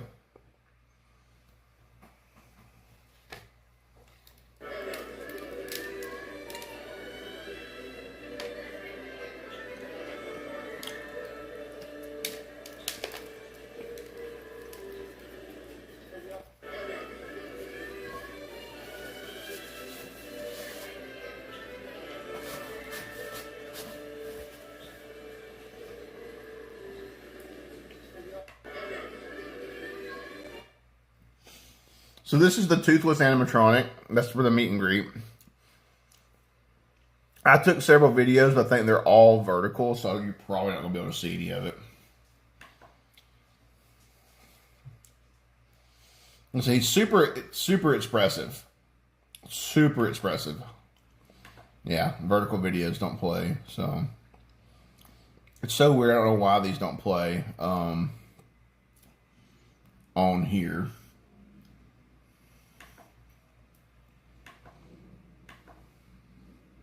Dang.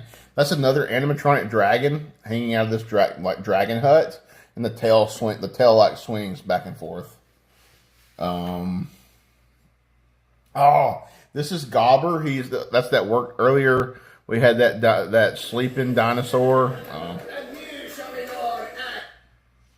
We had that sleeping dinosaur earlier, and that was Gobber, the who has the workshop where he makes all the things, like crafts different things out of metal and makes saddles for the dragons and stuff. He's super fun to go talk to. Super fun character to interact with. This is a shop. Viking Traders, I think, is the name of that shop. They had a lot of little things there. So you can adopt a baby dragon. You can adopt a baby, like you can buy, it's like a dragon egg. You can adopt a baby dragon egg in Burke, and they have a ceremony to hatch the egg. And there's different kinds of baby dragons, and you don't know what you're getting, I think. And so there's like different ones, like it's kind of like a mystery what kind of dragon you're gonna get out of the egg. And they have a whole ceremony, and then you name the dragon. And it's a whole big deal when you buy them in the store. It's pretty cool.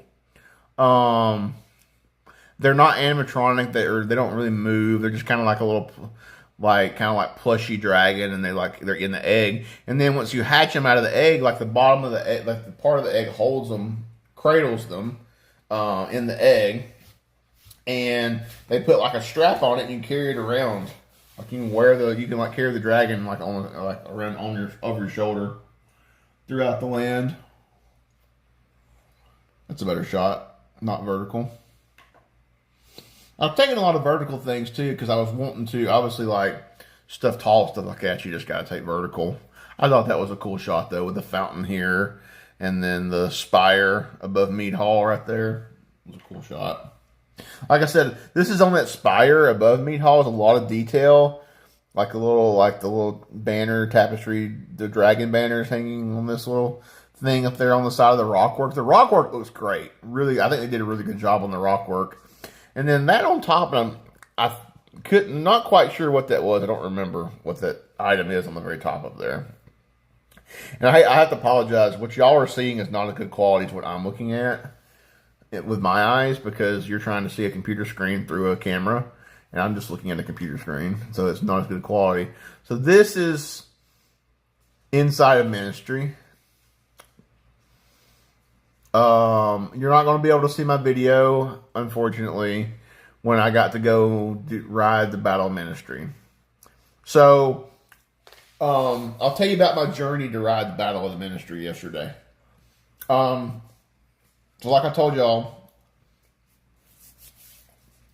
I wasn't able to ride like basically anything at Epic outside of Battle of Ministry.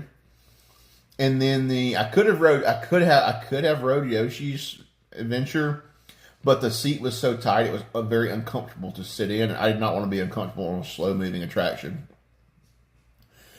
Excuse me. And then I could have rode the carousel in the middle of the park, was accessible. And then the water ride in How to Train Your Dragon. There's a little small water ride. It's a very short ride. I think it's even shorter than Cali River Rapids. I was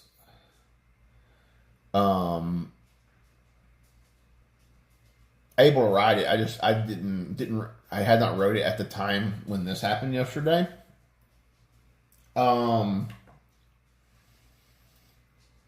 It's so overexposed. Hold on, I'll turn that exposure down a little bit.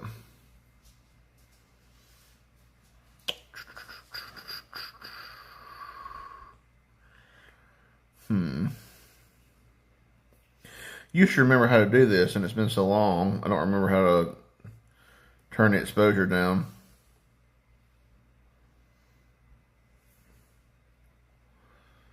Yeah, that is not the button to do this.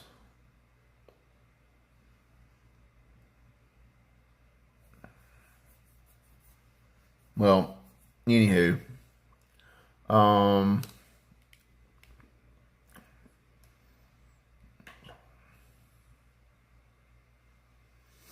okay, so like I said, and so they had 3 different drop times for the virtual queue: 11, 3, and 6 p.m. It's the times that the virtual queue drops for Battle of the Ministry. 11 a.m. I told y'all earlier, times were popping up when I went to the virtual queue, but then they would never let me. They would never let me select them. They just kept saying unavailable when you click them. So at 3 o'clock rolled around, and no virtual queue times were released at all. 6 p.m. rolled around, and for a split second, there was 1 or 2 times, and then they vanished in a heartbeat. And like I said, I wasn't able to ride anything else. Pretty much, none of the any of the thrill rides I couldn't ride because I'm a larger person and I don't fit in the seats. All the test seats, I didn't fit in any of them. So I went to the concierge desk, which is similar to guest service. It's kind of like guest services, but there's several concierge desks around the area, I guess, in the Celestial Park. So I went to the concierge desk and met a nice lady there. I don't remember her name now, and I wish I did, because I was going to send a compliment in for her, because she was amazing.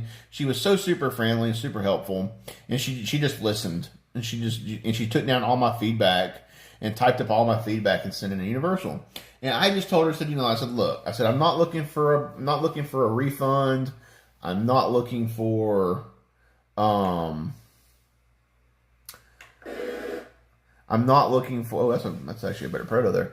I'm not looking for a refund. I'm not looking for you to give me back, any money. You're not looking for any. I'm not even looking for a handout. You know, I'm just, I just want to like give some feedback on my experience today at the park. I said, me being a bigger person, I'm not able to fit in any of the thrill rides, which is basically everything here, outside of Fire Drill, which is the water ride, the carousel in Celestial Park, which has accessible seats, and Battle of the Ministry. Because Battle of the Ministry, the ride vehicle is just like Tower of Terror, where it's like an elevator car and a seat belt. And so it's very accommodating for bigger people. Because I was on that, when I rode this ride, there was a lot of bigger people in the ride with me. And people that were even bigger than me that rode it. I'm a pretty big person. And there was some people in there that were bigger than me, and they rode it. And so, yeah, this is way more accommodating of a ride. Now, so anyway, so I told her, told the lady, look, I said, I really, I came to ride this ride today. I said, I knew I could ride it. I knew I could fit on it. And Harry Potter's like, I'm a huge Harry Potter person. Like I bought a new wand today just because I left my wand at home. And I wanted to do all the spells. And, it's like, it's pretty disappointing how bad the virtual queue system is. And I said, I understand. So I understand, and the ride's been down most of the day. Like the ride didn't open actually until 5:45 p.m. yesterday. There was a sign up in front of the ride that was going to open at 3. Well, it didn't open at 3. It opened at 5:45. And the lady, she told me that they only have 4 working cars for the ride right now. Only 4 of the ride vehicles are working currently. I don't know why that is, but that's very limited on how many people can ride right now. The park opens officially in like 2.5 weeks. So they need to get on top of that. The ride says more broken than Tiana. Well, I would rather ride this than ride Tiana, I'll tell you that much. So, I gave her all my feedback. We're talking about it. And, she'd actually, and she took my information down and she saw my cell phone number and my area code. And she's like, are you from the Birmingham, Alabama area? And I was like, well, no, North Alabama, but I lived in Birmingham for like 12 years at one point in my life. And she went to school right outside of Birmingham. And so we got to talking. And she was originally from Georgia. She's from Marietta, Georgia. And like we got to talking, and then like I said, she took all my feedback down and she noted it and she's forwarded it on to like management or whatever. And I told her, I said, look, what y'all really need is some dark rides. I said, you need some slow moving dark rides that accommodate all ages and sizes of people. I said that Disney does that better than y'all. Disney has dark rides. I said, just look at Disney. You've got Pirates of the Caribbean. You've got It's a Small World. You've got Peter Pan. You got Haunted Mansion. Now, yeah, all those are older rides, but they're also accommodating. You've got Little Mermaid. You've got Nemo. The list can keep going on, all the dark rides that Disney has. Living with the Land. You can just go on and on. Figment. And they have all these rides that accommodate all shapes and sizes and heights and weights and ages of people. And y'all, these thrill rides really, they don't appeal to every age and weight and size of people. So a lot of people can't ride thrill rides because of various issues that they have medically. They can't ride a thrill ride, or they physically aren't able to ride a thrill ride and they don't want to ride. Or some people just don't want to ride them because they're scared of them and they want like nice, slower rides. And I said, this theme park is great, but it's not great for those people. Like, you need stuff for everybody to do. And you need more than just a couple of stage shows and a carousel and a water ride for everybody else. Because there ain't, you can walk around and look at other stuff, but there's not not more stuff to do.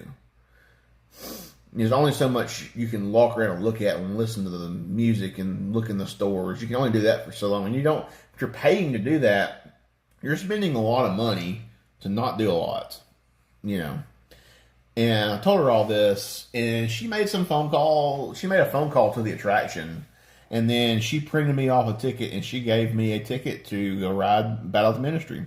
So that's how I was able to get in without getting virtual queue yesterday. And I'm not saying any of you should do this, because I don't know if they're going to give it out to everybody. But like I said, I explained my situation, and I went not knowing that I couldn't ride everything, and then I get there and I can't ride everything. Or most everything. So, I mean, I'd spent a lot of, like $145 yesterday. And I didn't really do it. I did a couple of stage shows and ate some food. I mean, like I said, I did play, in Harry Potter with doing the spells. I did play a Super Nintendo. So that stuff's fun. But there's still not necessarily everybody could even wants to do that. Maybe people don't want to do that stuff, It's not for everybody. Man, I think there's nobody watching now. Everybody's left. I'm just talking that thin air now. But anyway, so the theming for this attraction is like you are outside of obviously the storyline is post episode is post Deathly Hallows Part 2. So it's after all the movies. But it's like you're walking into the Ministry of Magic. And it's like you were in Order of the Phoenix, and you're walking in the Ministry of Magic in Harry Potter. It's like you're actually there. It's amazing. The scale, just everything. They as Hammond would say, they spared no expense. It's excellent. It's absolutely excellent inside. Oh, that's a horrible photo. Oh, man, I just kind of was like, I was really just clicking photos as I was walking through. So a lot of these aren't as good as they should be. That's looking back. So you come in the Flu Network. So this is like in the movie where you see where they're coming in the Flu Network into the Ministry. Like this is the Flu Network. You're coming in from back here. Super cool. I'm sorry, it's so overexposed. I can't turn this exposure down. It does not want to turn down.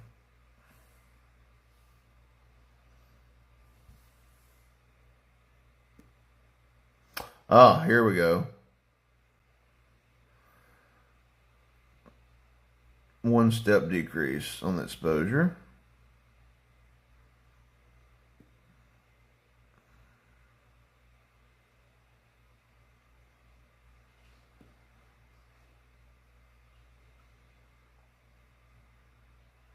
Well, I've turned it down a bunch, exposure down a bunch. It's just it's still overexposing this photo.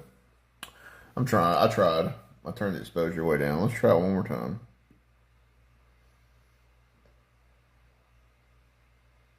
There we go. It's get a little more detail out of it, not much.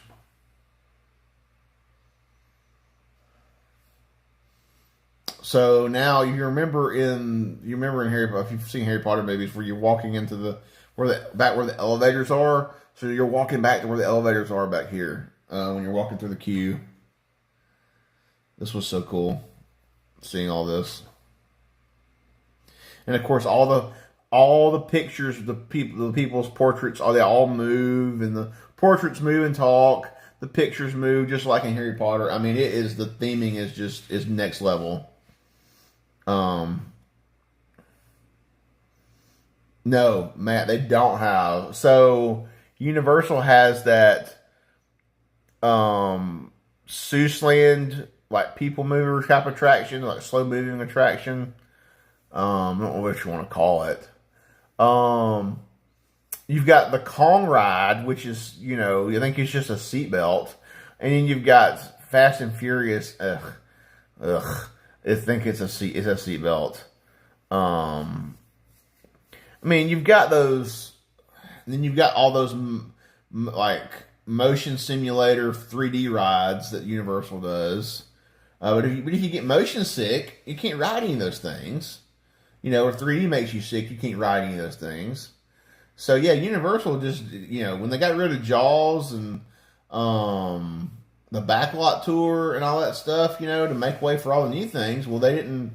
They just keep building, and they keep building these attractions on these Kuka arm robots. You know, like Forbidden Journeys on a Kuka arm. You know, and the restraints are very, you know, they're not very accommodating. The new Monsters Unchained is on the same. It's the same exact restraint system, the same exact thing. But in the Harry Potter, the new Battle of the Ministry ride, the ride car, which is a Tower of Terror style elevator, but it's on a Kuka arm, so you still move around like you're on like you do sort of in Forbidden Journey and Monsters Unchained, supposedly. Yeah, Spider-Man and Transformers, yeah, and Seuss, yep, definitely. I'm a big Horror Nights person, so I love going to Horror Nights. You can also do the water rides. The water rides are pretty accommodating at Universal. But I mean, you can't do water rides all year, and you not necessarily everybody wants to get completely, because you get completely soaked on Universal water rides, and not everybody wants to get completely soaked at the theme park. And you got Jurassic Park. Jurassic Park's very accommodating. Of course, it's a water ride. You do get wet on it, but it's not as restricting. It's not, you know. I ride Jurassic Park all the time when I go. That's one of my favorite things to ride is the OG Jurassic Park ride. Cat in the Hat ride. Yes. There is a Cat in the Hat Omni Mover ride. I forgot about that. Man, I think my camera was blurry back here. Yeah, all the portraits move and talk, just like in the Harry Potter movies. Oh, I did take a little small short video, I think. Oh, it's not focused. Hold on. I had to clean my camera.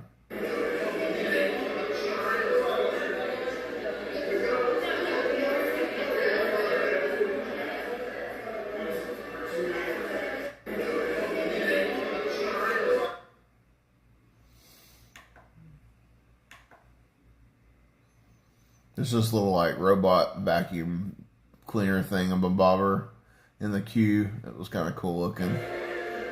It's like trying to sweep up all these papers.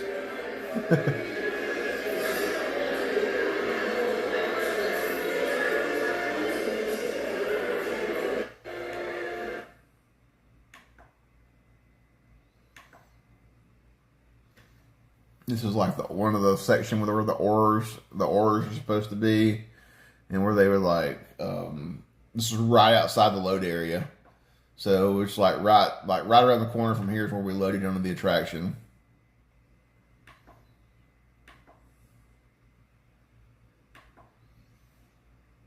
Great details though. And then this was the load area. So you have to climb. So to get to the, you have to actually, hold on, let me back up one. To get to the ride vehicle, you have to climb up a set of like 2 stories of steps. To climb up 2 stories of steps, like go up across a bridge or something and climb down 2 stories of steps.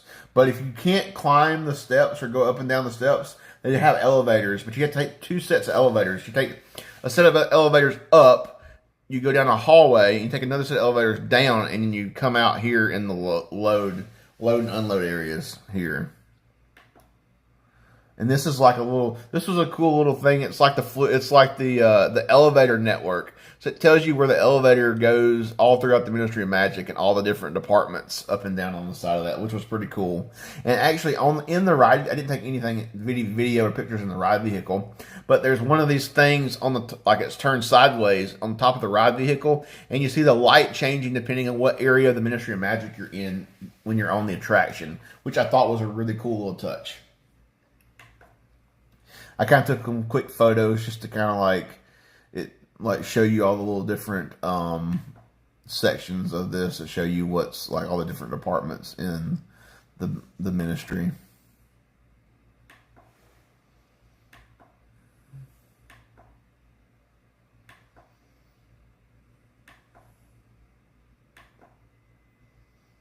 And this is after you get off the ride. You go back out. When you get off the ride, you go back out into that main atrium area of the Ministry of Magic. And you go back out the Flu Network to go back out into the main area. This is as you're walking out of the area, going back under the arch, heading back out to the center of the park.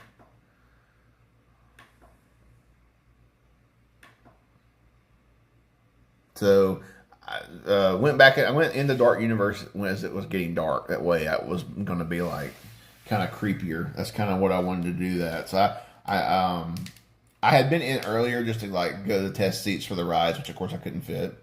Then I wanted to like actually go back in and like kind of like take some pictures and video in the area as it was getting dark, because I figured it would be when the area was really going to shine the best. And of course it was way better than daytime. It's definitely a nighttime area.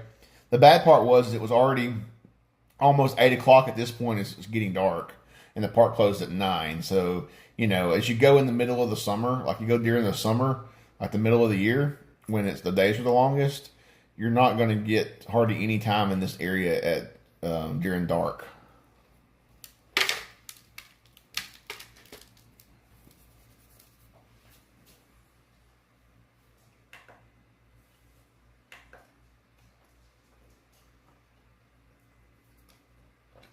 Sorry, I'm eating a snack.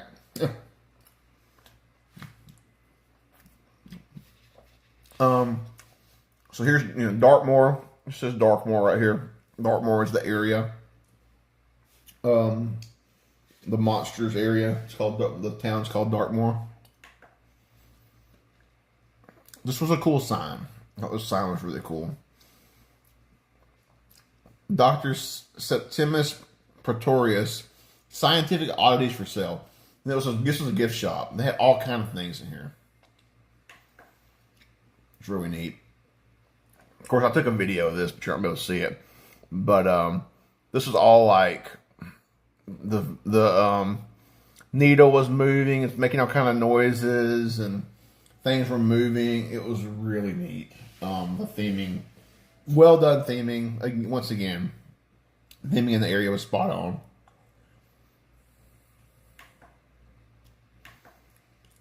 Had a violin player that walked through the area playing like creepy music. This was a cool sign too. Excuse me.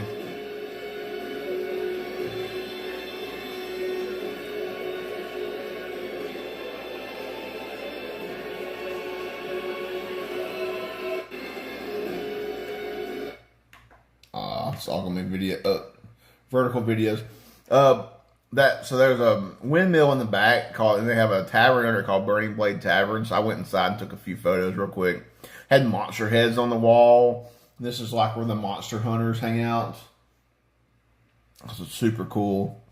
They had drinks and some snacks. There was a super long line to get anything, and it wouldn't let me mobile order anything from here. So I unfortunately didn't get a snack here this late. I didn't want to wait in the line.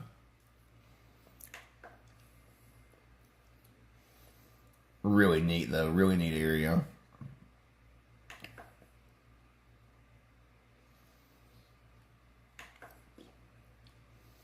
Sign for the Curse of the Werewolf coaster. That was really cool.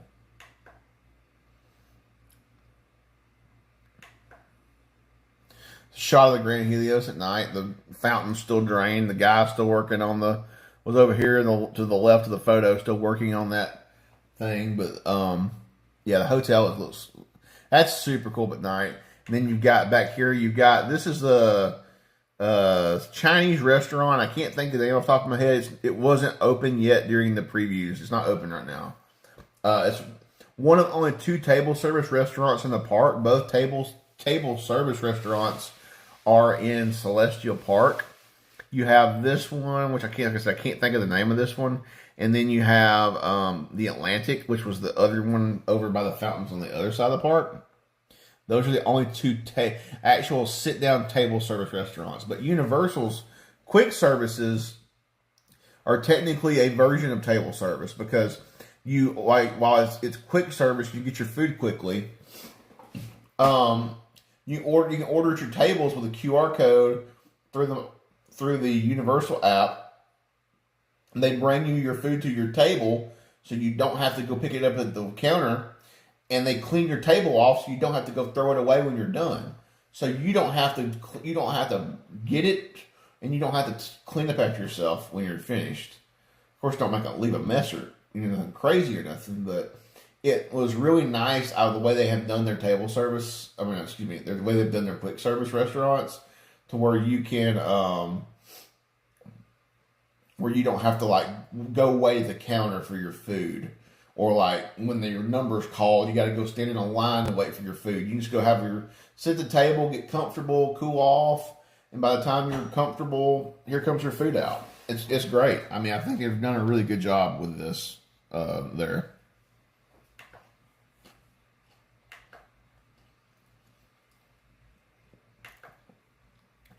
So, it's about 8:40 last night. I was ready for some dinner. There's a quick service called Meteor Astropub. It's in Celestial Park. It's back kind of close to the Helios Hotel. This was one of the pictures I took inside. But the food was excellent. And like I said, this was 8:40 at night. There was nobody hardly inside, like 3 people. Cool theming. I thought the theming was great. Like really tied into the land. I didn't take a picture of the main. Okay, anyway, that's my dessert. This little chocolate cake, super good. It's like chocolate cake with like whipped cream, and then it had like chocolate shavings and then almond shavings, and it had that on the plate is actually marshmallow fluff smeared on the plate. That was super, super, super, super good. That chocolate cake was excellent. And apparently they have some kind of like skillet. I didn't even realize they had like a skillet strawberry shortcake or something that the lady told me was better than the chocolate cake. And that chocolate cake was amazing. So if the other's better, I can't wait to go back and try. I couldn't wait to go back and try that next time I'm ever there. Oh, it was a better picture. Good deal. I guess I didn't take a picture of the that's the end of my photos. I thought I didn't. Did I take? Oh, my phone died. That's why my phone died. I don't have more photos after this. So I didn't take a picture of the burger. I had a burger and just a burger and fries from there. Just a normal burger and fries. It had a cherry pepper aioli on it. Super flavorful. Super good. The bun was nice and soft. It wasn't your just standard cheap theme park bun. It actually was a nice bun. The meat was, I mean, it was cooked well, but I would have liked it probably medium well. But it was cooked well. It came out hot. It was juicy. It wasn't dried out. And it didn't taste like a soy patty. It actually tasted like a real hamburger. And they had nice, big, thick cut fries. I will give Universal. I'm going to give Universal big props. Every food item that I had at Epic yesterday, and there's so many more that I wanted to try, but my stomach isn't big enough. I could only eat so much yesterday. There were so many snacks I wanted to try from snack booths, but Universal's food has come light years ahead of Disney, quick service wise.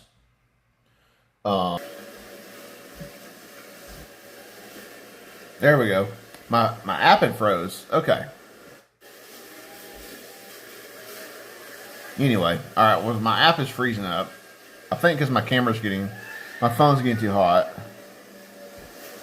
So I'm trying to charge it.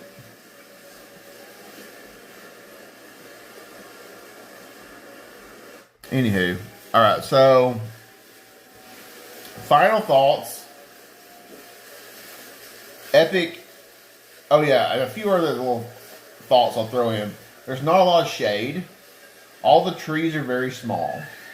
There's not a lot of shade trees. There are shaded, like some shaded areas. There's a few like bars and like lounges spread through the area that kind of has some like little covered spots. But to basically get out of the sun, you got to go in, you really got to go in one of the restaurants the quick service restaurants. But every time I walked into one, they're all asking me, "Are you coming to dine in? Are you dining in with us? Or are you taking it to go?" Well, I really just kind of want to sit down, but I'm afraid if you just told them, "Oh yeah, you're, I'm just coming to cool off for a minute," they'd be like, "Well, it's really just for people eating." And I'm just like, "Yeah, I'm dining in," and I'd go inside and just sit down for 5 minutes, cool off, and then leave. So there's not, like I said, not a lot of shade.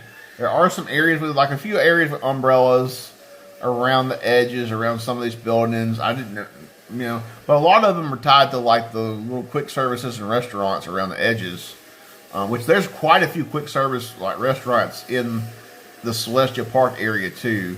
There's there's a barbecue place. I think it's called like Oaken Star Tavern or something, like Oak something Tavern. There's a pizza place in here. There's a bao bun thing in here. I wanted to try it, but I wasn't hungry enough to go try it at the time. There's a lot of little restaurants and snack carts. Not really. They're not. I say snack carts. They're permanent structures. They're not really a cart.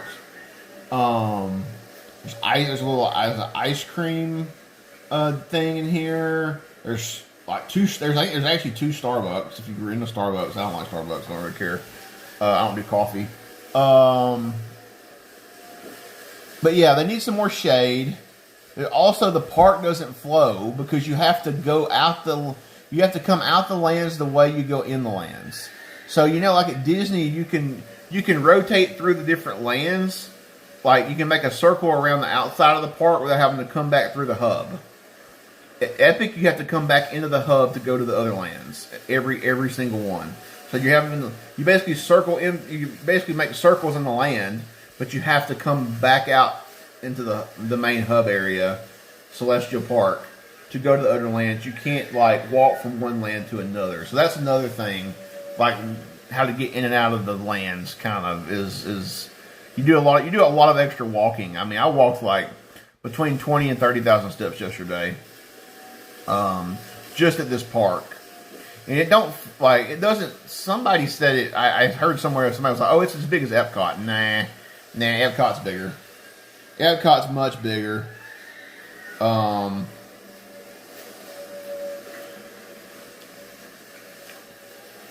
Epic's, I guess, if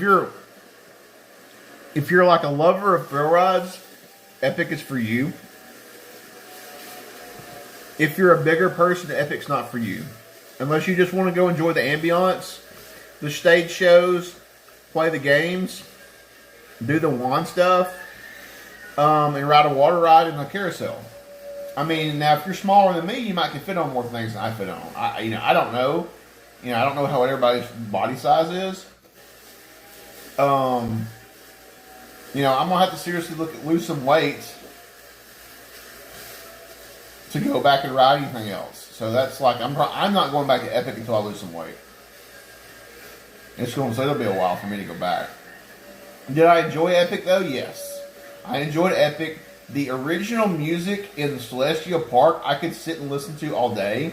And I was so bummed that the main fountain wasn't working, so I couldn't see the fountain show that they have after dark every night. I was so upset I couldn't see that. That was like what I was really, one of the other main things I really, really, really was looking forward to was seeing that fountain show. So,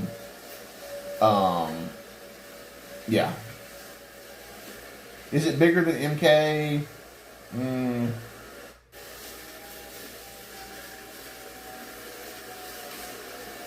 I'm just trying to imagine MK in my head real quick. It might be on par with MK. I think I would say probably it and Magic Kingdom are probably similar in size, maybe. As far as you think of like walking distance wise size, probably it and MK are probably close. I would think, just comparing. Now land, the size of the land, I don't know. Also, they don't have any trams right now for parking. I don't know if they're gonna have trams for parking, but when you go park, you just have to walk up to the gate. There was no tram. There was nothing. I didn't see a tram. Maybe there's supposed to be a tram at some point. I don't know. Which I have a Universal annual pass. So I park in there, like, I get free prime parking, which is their preferred parking. So I parked in, like, one of the closer, like, lot areas up to the main gate. But it was still a good haul up to the main gate from where I parked. Like, I felt like it's way farther than when I parked preferred at Epcot. When I parked preferred at Epcot, I'm in security in the park in, like, no time. And this Epic, it was like, I felt like I walked, like, almost a mile. It felt like a mile. It wasn't a mile, but it felt like a mile to me. Like, I walked a mile just from where I parked. And I was nowhere near the end of the parking lot. Like, I was close to the front. Final thoughts, though. Epic Universal did some great things with Epic. Theming, I think their theming has gone, I think they're passing Disney on theming. I mean, like, Disney doesn't do theming well anymore. I also think that they need to work on sightlines. They had some sightline issues. You could see the big hotel from several of the lands. I don't think you should be able to see the hotel from the lands. You can see the hotel from Dartmoor, from Monsters Land. You can see the hotel as you're exiting Harry Potter, at the very front of Harry Potter, before you walk out in Celestial, you can see the hotel. I think they need to work on, so sightlines are a little bit of an issue. Like I said, you can see the Orlando Eye. And then you can see the show buildings. Like, seeing just the blatant show buildings just hanging out is kind of bad. Overall, like I said, they did a lot of good stuff here, but I think they need, if they had about 4 or 5 dark rides on top of what they have, so that there's stuff for other people, like I don't really think it's not a park for small kids. If you have small kids, there's a play area in How to Train Your Dragon. They might have, the small kids might have some fun in Nintendo, but it's not really a small kid park. You got to be a certain height to ride a lot of those rides, and because most of them have those big restraints in them. So, yeah, big people, small kids, not your park. I definitely want to go back, but like I said, I've got to lose weight before I even ever think about going back. But with that, guys, we're going to call it a day here. Thank y'all for joining me on this. Ended up 2 hours of Epic Universe review. I mean, crazy. Hope y'all enjoyed it. I enjoyed talking with you. It has been a while since I've done a stream. Well, I haven't done a stream since last July when I did a fireworks stream at the Polynesian. When I was getting ready to move down here. And I was down here looking for a place to live. But I was, hopefully before too long we'll do a Disney park stream before too long. Anyway, y'all take care. Almost knocked y'all over. I'm gonna do you like this, flip you around. Just the camera don't want to flip. Y'all have a good one, guys. We'll see you next time. Take care. And have fun on your next Disney trips, everybody who's joined in.